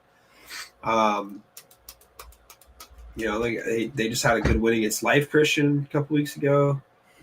Played Kings pretty tough. I think OMAC's just played a deeper schedule. I think they've played a bunch of tougher teams. In total, from top to bottom, all year long. And I'm with you. I hate the travel element, so I'm also going to OMAC in this one. And I swear I'm not doing it because you're picking them. I mean, I really feel like that they're going to win the football game. Yeah, I think they have played some tough games and gotten up for some games that we might not have circled them to the first few weeks, so they're not going to go down lightly. No. The next one. They're already getting snow. There might be snow. Yeah. Friggin' Winthrop got like a foot of snow last night, so they could be playing that game in the elements for sure. No, you are 100% right about traveling east, man. I mean, this time of year, it's not fun. I mean, even if you're an even matched team. And that's a long ride from Puyallup. Oh, God, yeah. Well, it's still more humid up here in the west side, than it is over the east side. That it's like that dry, cold air just hits you, just freezes you in your tracks. Yeah, I don't know exactly what the weather's projecting to be next Friday. They say let's see what OMAC has to say, but I think it's a low of around 32 and a high of 48. So it's going to be, it'll be chilly for sure. And that could change in between now and then because we see temperatures as low as 25 on there. So, yikes. Yeah, winter is arriving quickly. All right, so we're almost 3/4 through. Toppenish at Zilla. Toppenish has been playing a lot better lately. Zilla's not the team that I thought that they would be this season. That probably means Zilla's going to win, but I'm going to pick the team that's hotter right now, and I'm going to go Toppenish. I'm taking Zilla. I think ultimately they have to win this game to get into the play. I mean, it's do or die for both of these teams. And Zilla is definitely underperformed, but we know that they do have some good pieces down there. So I'm taking Zilla in a close one, 21-17. All right. Deer Park at Colville. You're going first. Taking Colville. I'm going to say it's going to be 28-20 in this one. Another close league game, but I think ultimately Colville just has a few more athletes than Deer Park. Oh, excuse me. Fear the deer. You rolling with them? Let's go. Deer Park, baby. I'm excited. It's deer season. Not anymore. As of yesterday, at least over here. Well, we're good till the 31st. Lakeside at Riverside. Battle of Sides. Yeah, man, with Kinch and Bonus potentially being out here, I mean, that really causes me to question how this one is going to go. Yeah, wow. Wait, you said Lakeside, Riverside, not Lynn Ritzville. Yeah, excuse me, Lakeside. So yeah, Lakeside. My bad. Yeah, not as okay. I was confusing it with Lynn Ritzville. I was looking at that one. They're playing as Soton. All right, Lakeside. Easy. Yeah, Lakeside. I think Riverside's a pesky team, but Lakeside's just too classy. I'm going to say 35-13. On Alaska at PL Willapa Valley. I'm taking on Alaska. I think it'll be a pretty low-scoring game, maybe 2 scores, a difference of like 9 points. So let's go 28-19. I don't know how you'd score 19. I guess missing a couple extra points, but let's say 28-19. I'm going on Alaska also. Loggers. Yeah, I think they are up in that upper echelon as far as 2B goes, or right there in that second tier. Asotin at Lynn Ritzfield Sprague. Okay. Now, yeah, this is the team that has Kinch and Bonus on it that may or may not play.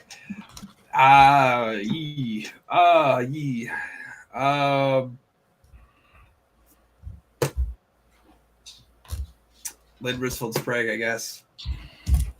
Yeah, I'm taking Lynn Ritzfield Sprague too. I don't know. I have no idea if either one of those 2 kids are going to play, but you can bet that they are certainly working hard to get there. And I don't even know what the injuries are. So, and Lynn Ritzfield really, I mean, they got to have a bounce back game. I can't imagine their season sliding the way that it has, but I'm taking them no matter what. Obviously, if I hear that neither one of them are playing, I might want to change that pick, but let's stay Lynn Ritz. All right, sorry, I'm getting a case of the yawns. Last hey, game, we're in record time right now.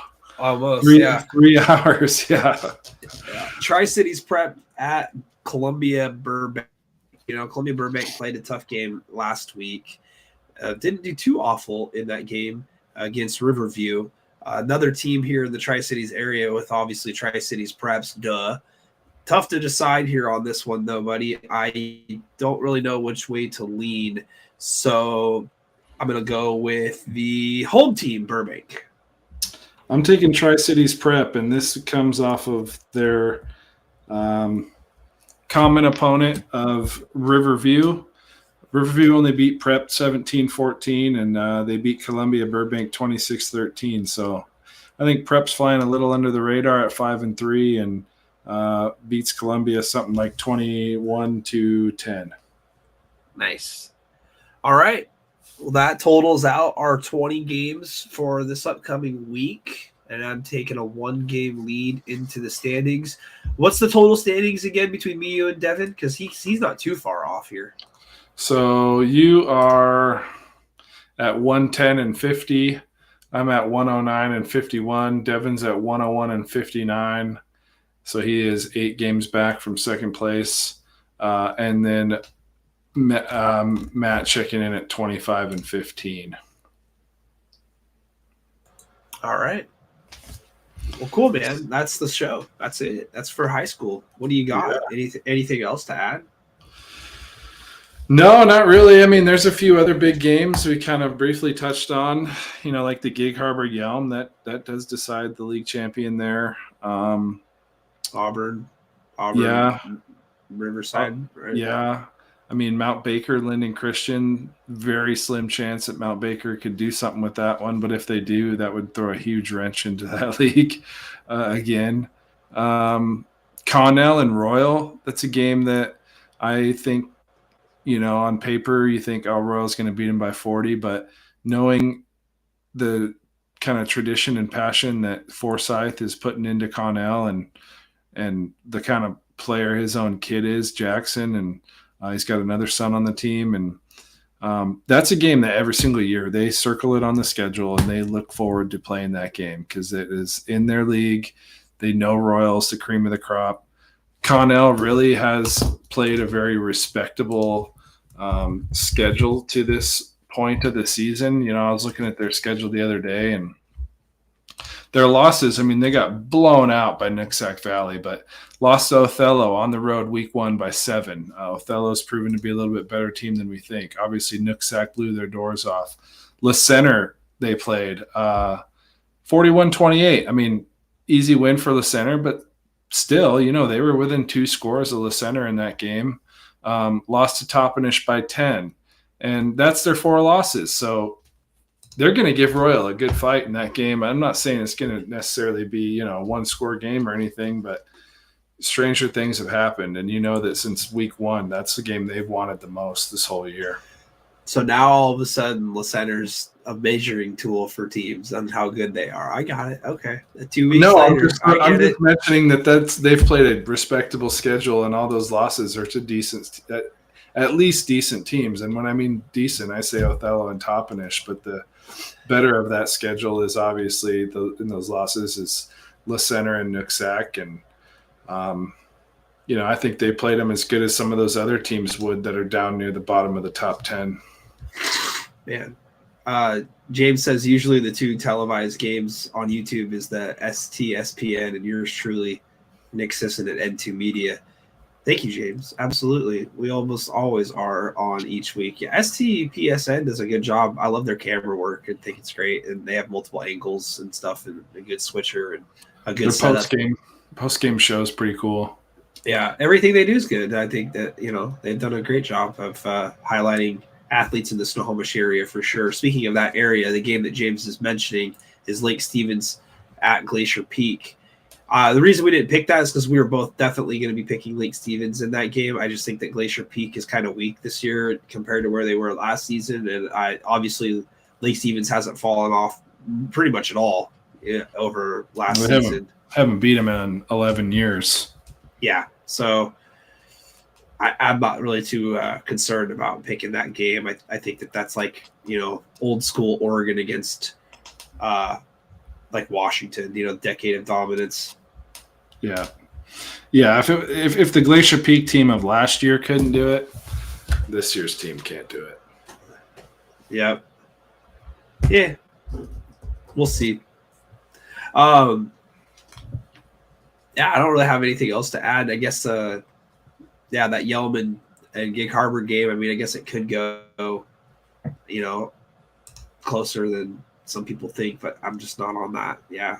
I think that honestly that Yelm's going to probably win that game by 40. So I think it'll be running clock.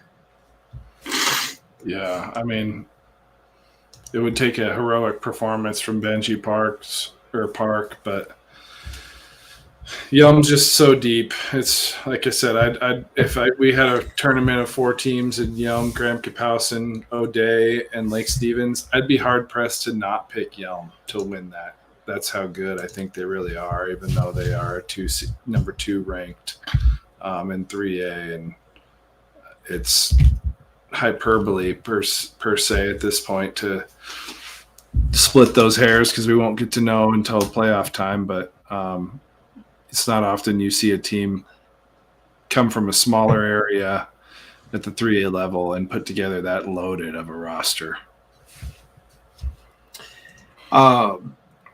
James, the reason why you don't ever have a camera on me in any of the streams is because of where I'm located at up in the press box. It's really tight. There's coaches all around right next to me, and I'm sure that they don't want to be on camera, and so we try to leave that off, but you can still hear me. I know I'm that good looking. I get it. You want to see me. I want to offer that for everybody. That's why I show my face for 3 hours on Facebook, YouTube, Twitch, and some other source that I've long since forgotten. Did I say Facebook yet? Because I don't know. Anyway, yeah. So, I mean, yeah, I love doing what I do, but as far as showing myself to the public, this is about as far as it goes. You can come see me 3-dimensionally. I'm here. I'll be here in Longview. We'll be doing the RA Long Mark Morris game for everybody. That's the battle of let's see, I guess last place. Yeah, if RA Long wins it, technically Mark Morris is in last place. So Nick, just remember you can't be good looking and funny at the same time. You gotta choose which side of the coin. If you gotta choose. Have you ever watched Kill Tony? No, it doesn't sound familiar. No. Highly recommended live podcast done by Tony Hinchcliffe down there at the Mothership with Rogan. Okay. But it's like a game show where they'll have like 3-4 regulars, but then they pull like 107 out of. There's usually anywhere from like 170 to 200 people at this bar across the street, and they'll pull their name out of the hat, and they get a minute to come up and do stand-up comedy. And this guy last night, he went down the path of, one of his jokes, not that it even hit, was that some guy came out to me and didn't think I was going to be funny. And my response was, well, something along the lines that he must be good looking or something if you think that. So reference to that show, but you could be both. I'll let you take that one. Maybe 20, 30 pounds ago. I don't know. Yeah, your face looks fatter on live stream podcasts and in person. And it doesn't help that I've got this like filthy 80s mustache going. No, the mustache and the slick back is nice look. I like it. Oh, bro, just wait sophistication. Wait till the Halloween costume, bro. It's gonna be rocking. Oh, what are you gonna do? I can't spoil it, bro. That's like Are we gonna do our next podcast dressed up? I don't think we can. We can, but I mean it's Halloween's on Tuesday? Yeah. So not sure I'll be able to do that, but guess what? 1 week from tonight, I will be celebrating. Any idea what I'll be celebrating? An anniversary. No. Well, I guess technically yes, some type of an anniversary. What's that? Being first place on the picks? That's not worth celebrating at this point. I haven't done anything. I'll be turning 40 years old 1 week from today. So if we're doing next week's show, dude, I might be 40. And you know what? Check my birthday's on Sunday. See this? I got this filthy mustache here, this hair, and I got no gray whatsoever at 40. So I didn't realize our birthdays were that close. I'll be 33 this Sunday. And congratulations, I do have brother. Some gray hairs in here, so I don't know what I'm doing wrong. Yeah, apparently. Maybe it's wisdom. We'll see how the picks shake out. Oh, shit. No. Listen, I got no excuses. I got a wife of 12 years. Well, we've been married for 1 year, but yeah, I got a girl of 12 years and a kid. I don't know how I'm doing it, honestly. So, and now I just started coaching third grade boys for basketball. I had our first practice tonight and went great. Had a lot of fun, but man, yeah, I have a feeling that I'll have gray hairs here pretty soon. At least I should. Oh, I got a baby on the way too, due in January. So there's really no excuses. I just found like the Ponce de Leon here, bro. I'm like all fountain of youth. Yeah, I'm fountain of youth out. There ain't nothing that can be done about this. So James says that we're a good comic team. You got the straight guy, and then you got the other guy who likes to laugh a lot. I assume that means me, that likes to laugh a lot, because I know I have a disruptive. Me, the straight guy? Are you kidding me? I don't know. I'm always like, I've got this chuckle that constantly seems to be piping off in the stream when I go back and revisit it. That's for sure. No. You have the more straight, direct delivery. I'm kind of laughing through. I don't know if it's what it is. Maybe it's nerves. If I'm the straight guy, bro, I'd hate to see what a real straight guy looks like. Some dry humor, that's for sure. Yeah. It'd be like Pat Summerall. Yeah. To the 20, to the 25. There's a flag on the play. Now, here's a guy. Brett Favre, you cut off his arms and legs. He's still best torso in football. Yeah, I like that. That's actually, that's not bad. Yeah. You ever hear Caliendo do John? Oh, Madden? That's exactly. Yeah, no, that's exactly. My favorite John Madden is when he breaks down the bucket with the Giants game. I think it was in this. I can't remember if it was the Super Bowl or not, but he breaks down the Gatorade bucket. Now here's the bucket, right? And here's Mama bucket over here, and then you got Daddy bucket right here, and it says the bucket's in its third year and it holds like 15 gallons of Gatorade in it and stuff. And like they put the graphic up on the screen. And it's like, here's a guy that if he wears his contact lenses, he sees better. Yeah, exactly. And then throw into the end zone, and that's going to be a touchdown. Yes, exactly. I miss the old Madden RV, and Thanksgiving with John Madden was just so much more whole than it is these days. It says you're like Dean Martin and I'm like Jerry Lewis. See? Told you. I don't See, I wish I knew those comic styles because I don't. Is Dean Martin the straight one and Jerry Lewis is the laugher?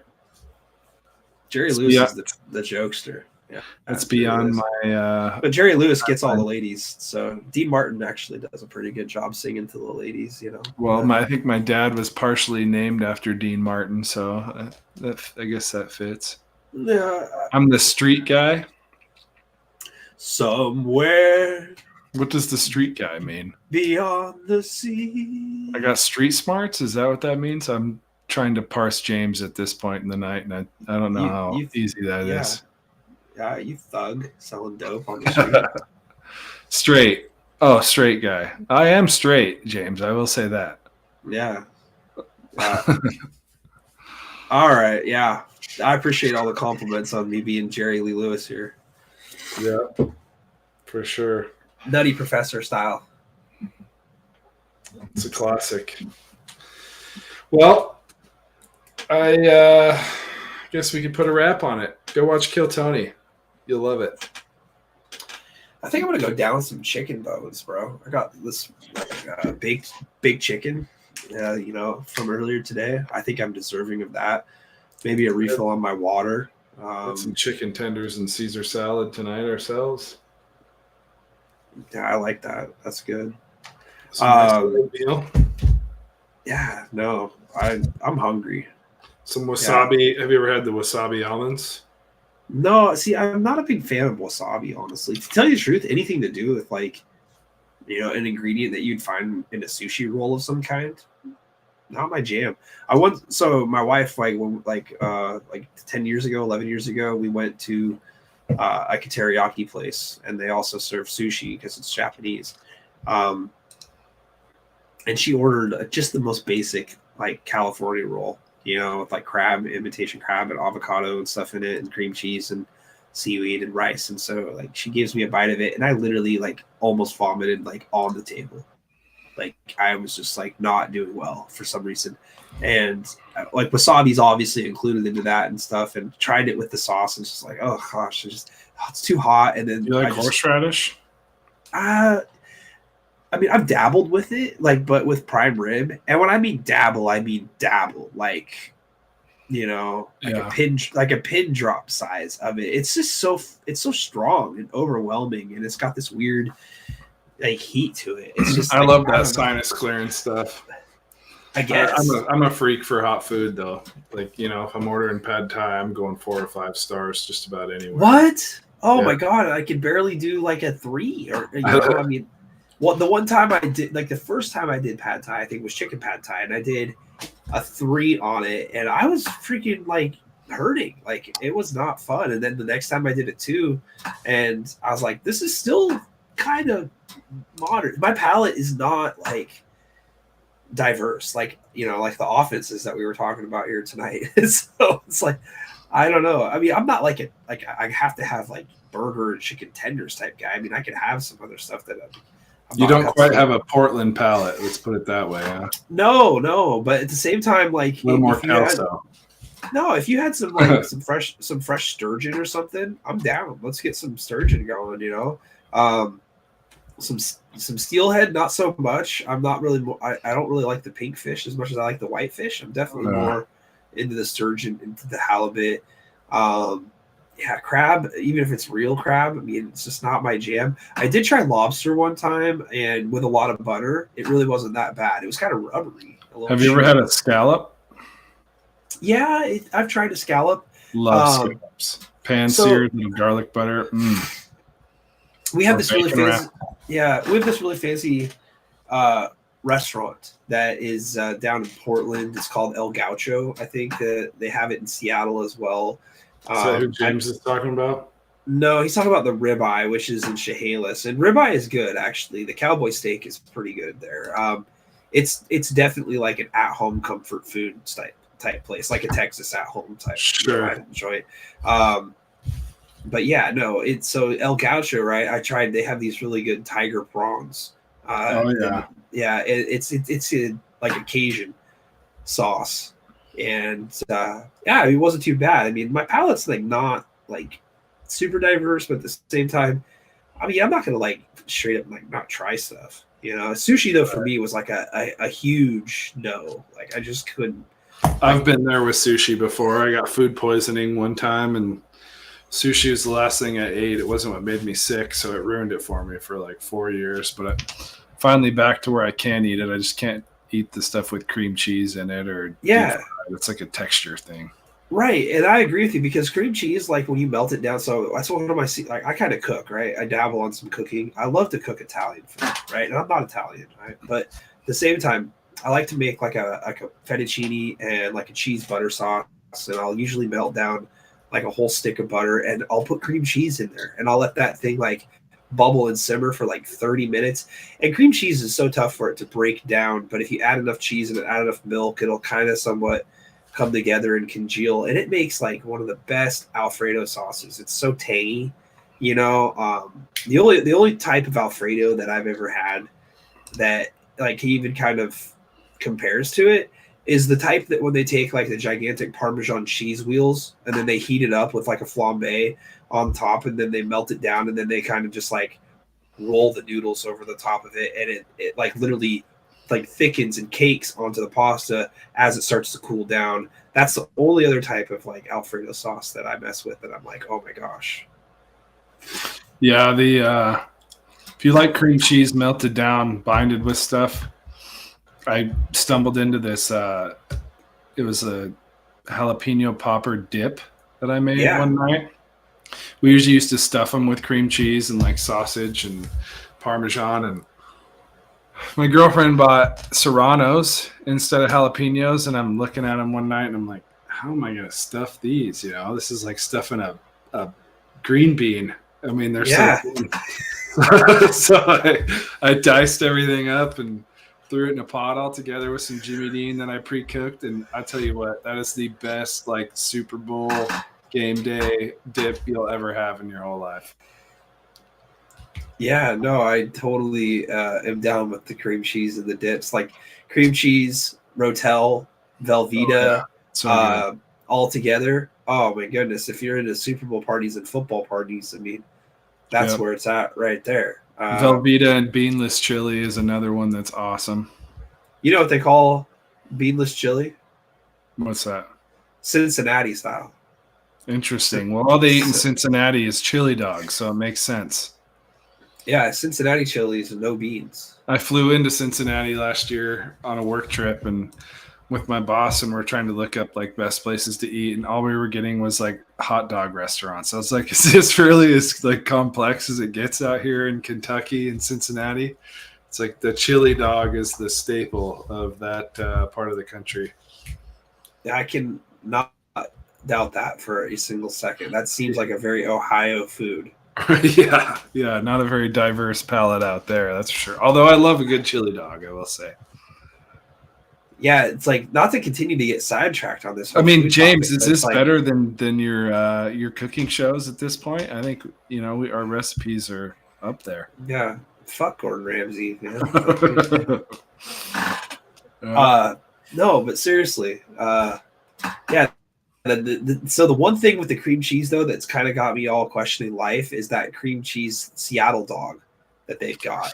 Like to me, that is like no, like I'm okay with cream cheese melted. Yeah, well, I'm okay with it melted down, but like we're talking about taking like a bite of like a chunk of like Tillamook here, like hot dog. It's like it's not a substitute for mayonnaise. It's not a substitute for like Cheese Whiz here. Okay, like this is. I'll keep my cream cheese on a bagel. No hot dog. It's just gosh, yeah. I mean, that's like if you got like a jalapeno cheddar bagel with some cream cheese to kind of cool it down, absolutely. I mess with that, but yeah. I don't know. Speaking of Seattle and Seattle dogs, real quick before we end our food show for the night, the Seahawks this week. I know you got a chance to go to the game last week, but I know that you were under the pretense that the throwback uniforms were going to be last week against Arizona.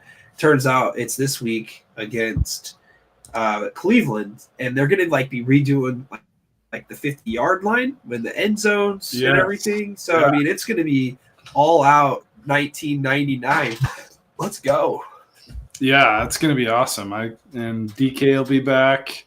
Kenny McIntosh, I'm really excited for him to come back. I don't know if you Yeah, no, seventh round pick from Georgia.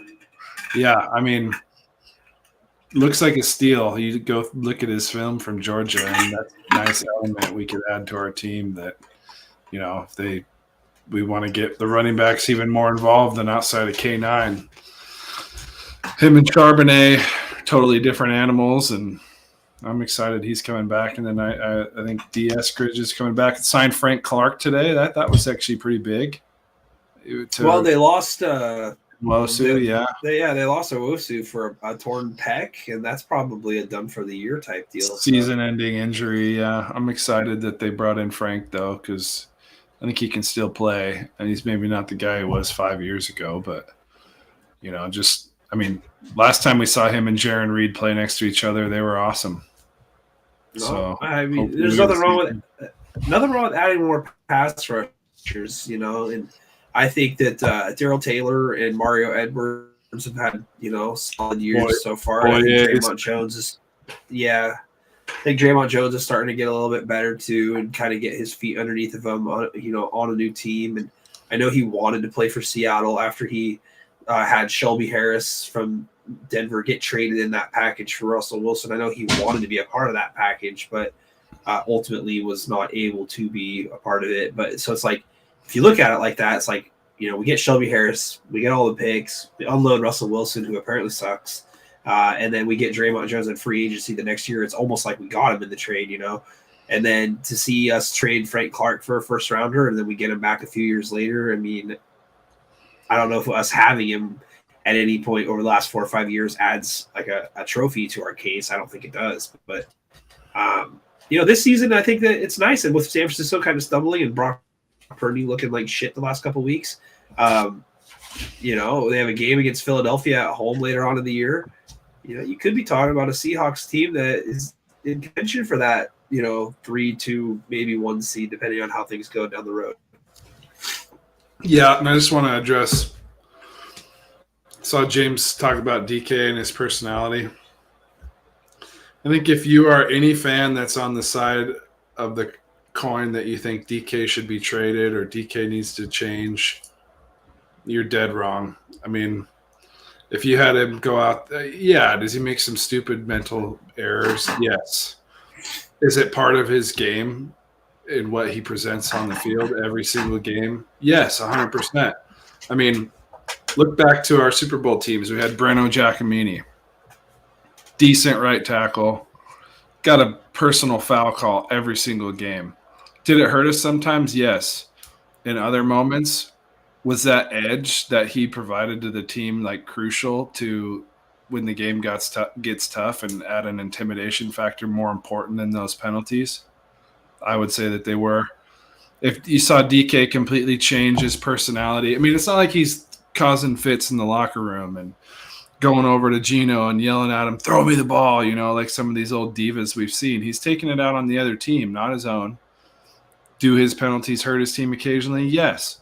But if he didn't have that edge, he'd be Chase Claypool, or he'd be one of these other uber athletic receivers that has no edge on the field. And at that point, is he who he is?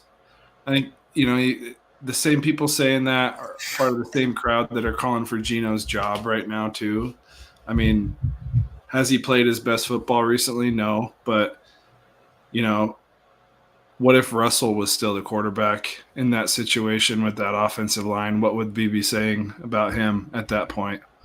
Gino's having a better year than Russell is by far. Well, and that's what I mean. If it was, I think it's way easier to scrutinize Gino than it was for people to scrutinize Russ. For the longest time for Russ, it was like, oh, it's his O-line's fault. It's this person's fault. It's that person's fault. And that's what I'm saying is if Russ was in this situation with Seattle playing with a mostly backup offensive line, I don't think you'd be calling for Russ's job. So, little perception there overall. Oh, I think that there were plenty of guys on the roster over the last decade that were calling for Russ's job.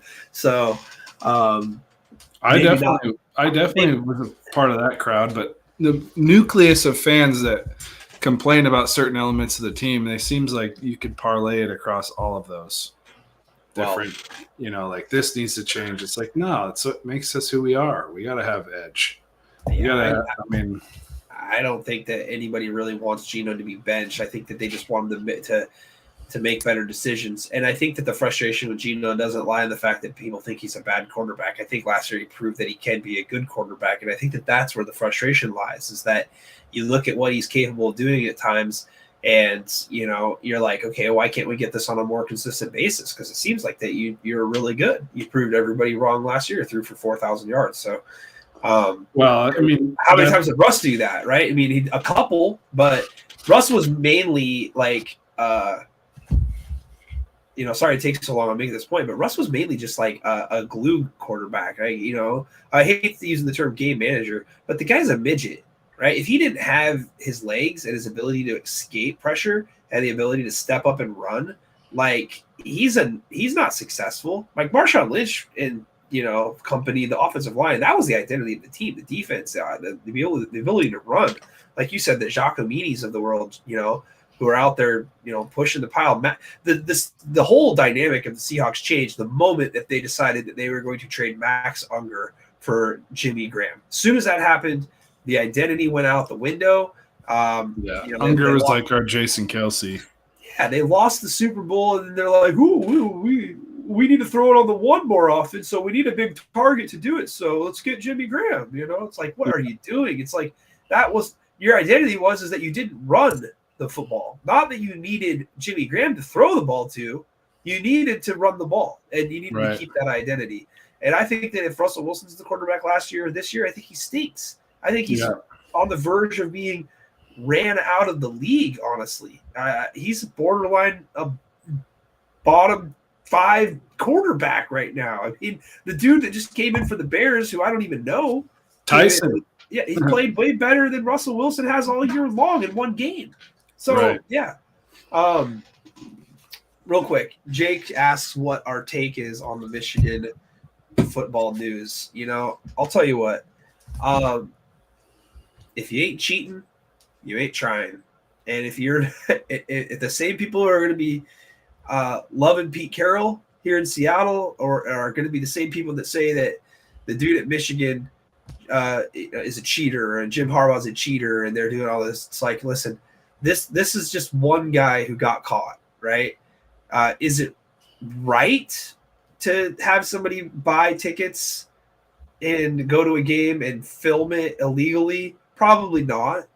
But at the same time, it's like in baseball, like, you could watch signs from second base into the catcher's mitt or right below his catcher's mitt, or he's making all his signs and stuff. And like, they're constantly changing their signs up. Like, if you can't like change your signs up and, keep things secret, shame on you. I'm not saying that it's a good gamesmanship to do, but is it completely out of bounds? Is it worth like forfeiture? Is it worth suspension from postseason play? Absolutely not. I don't think so. I mean, what's the problem? Like, they're treating him like he's a secret agent. He's been in their practices and coaching for their team while reporting back to Michigan or something. I mean, yeah, if you want to run a no-huddle approach on defense and be able to use pictures as your terminology and relay the message, I mean, that's clear that they're on huge boards, that anybody in the stadium can see. So you're not being discreet at that point. I mean, I agree with you. Yeah, I just don't care. Like, be better on the field. Yeah. Like, there's so many times that, a team knows exactly what's coming, right? Like, is it any secret what Philadelphia is going to do on 3rd and 1 or 4th and 1? Right. No, not at all. There's no sign stealing needed, right? They're going to go out there and they're just going to outman you for a yard. I don't see how you're going to gain such a huge competitive advantage, And if this was such a big deal, Tyson, Michigan would have a national championship. If this was having such an effect on how games were being prepped and played, Now, it's something completely different than what people are comparing it to with the whole New England situation, okay? New England was accused of having film of pregame walkthroughs of the other team, like game planning the what they were going to do, simulating how the game was going to be played in private. That is something completely separate. We're talking about a guy going to a game, buying tickets on whatever, StubHub, SeatGeek, whatever they have available now. But anyway, yeah, I digress. I don't have a problem with it. I think it's fine. Yeah. They're probably not the only ones. No, they're not. Alabama wasn't doing that for the last decade. Hey, any university that wants to win, I mean, for God's sake, like you can pay athletes now NIL money. Like winning is the most important thing of all time now. Yeah, Reggie Bush gave back a Heisman for a reason. I mean, it doesn't take away what he did on the field. Doesn't take away his wins. Just it only comes down to why he chose to play at USC. Right. I don't hate Pete Carroll for what he did. No, and it really wasn't even Pete. I mean, get these big boosters involved, and they'll go behind coaches' backs all day long. Yeah, just watch the movie Blue Chips. Yeah, happy. Anyway, yeah, I mean, we were on record pace to get out of here, but we had a lot of sidebar action here. I don't mind sidebar action. It's nice to talk about other stuff besides football every now and then. But I mean, I've had a lot of fun doing it tonight. Unfortunately, we couldn't have Matt on the show tonight or Devin. Devin has been working really hard on different evenings throughout the week and stuff. And this week it was my fault. I got called into work on Monday. And had a soccer practice as well. So a lot of things going on this week for us and try to make it happen as often as possible. Hope you guys like what we do, and we appreciate all the compliments that we get. We also appreciate all the hate that we get too. So it's awesome. Although we really don't get too much hate. No, yeah. Shoot, I get more hate from Anacortes than anybody. Yeah, geez, what are you doing? Yeah. I don't know. You picked up the win. It's not good enough. Yeah, 20 points is offensive. Yeah, that's a wrap for me. Good sidebar talks. Be easy to do a natural, free-flowing podcast of wherever the road takes us. But we can do that. I still think we should try to do the the what is that thing? The seed reveal show. Selection Sunday show. Yes, I think that would be so cool to filter in. Where the seeds lie, and getting some different teams and coaches in on the live stream. And we've got a connection with plenty of coaches that are going to be in the playoffs, so maybe we could work something out. We'll see how it goes.